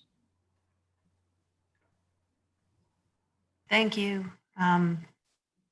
Just following on the bear conversation, Sal, if I understand it, the conservation officer attended and decided that that was a defensive attack on the part of the sow and no action was taken. So I was, very pleased about that. And they were muttering about closing that trail. From the work that Robin Nadu's done with the wildlife cams up in the South Chilcoot, and there's just an incredible amount of wildlife there. And we're sort of pushing it with the increase, even ever more tourism. So there we go. That seems to be happening everywhere. And we had Sequowash close the access to Texas Creek in the main to protect the grizzly bear rearing habitat. And that's been pretty well supported in the community, I think. least in my circles. And they also closed the driving access to the restoration site. And again, that was just because of off-road irresponsible behavior. We have so much of that. We so need more enforcement up here, but I'm sure that's the same everywhere. The Fraser River has dropped, and so that means finally that natural fish passage that they created at massive expense at Big Bar is actually being used by the fish that can get this far. So that's pretty good news. And I just wanted to mention, Chair Rainbow, that that was covered in the Guardian Weekly a couple of weeks ago. Oh, wow. We're famous. The Big Bar is. Yeah. Yeah, thank you. Director Mack, Area C. Yeah, the only thing I'd like to add, we did have those fires in Area C a week and a half ago, and I'd just like to have Kristen thank Sarah for all the hard work she did. She did an excellent job and all that, and that's all I've got to say. Thank you. Couple of things at Area D. One, on the disaster front, there were 2 washouts on the Upper Squamish Forest Service Road, beyond the pavement, resulting in people being stranded up there. They just couldn't get out. We don't have a report from Sarah because she, as she explained to me, those kinds of events are looked after by the RCMP and by Search and Rescue. But residents, and I haven't heard whether they're all out or not. But that was an interesting development. And secondly, we have some construction at Britannia, which is amazing. What they're doing, not going to be very sexy. They're putting in the sewage and water pipes. They're hung from the road bridge because they have to get from one side of the creek to the other, and so that's the way they're doing it. They're hanging the pipes from the road bridge, and they've got. I don't know if they've actually started. They've started digging, but whether they've because it's going to be buried once it gets across the bridge. So it's nice to see something happening there. It'll be a while before we see anything happening with the buildings, though. That's probably it for me and Eric. So thank you for that little roundup, and we'll move on. I record here, Kristen, we've covered every point, every item. Is there anything I've forgotten? So we're at item 12, which is decision on late business. Yes. Yeah. But everything preceding that, I think we've checked off. Yeah. Yeah. Okay. So is there do you have anything on late business? No. No. Okay. So no late business. Director's notice of motion. Okay. Could I have a motion that we move back into closed, please? Moved by Director Birch-Jones, seconded by Director Weeb.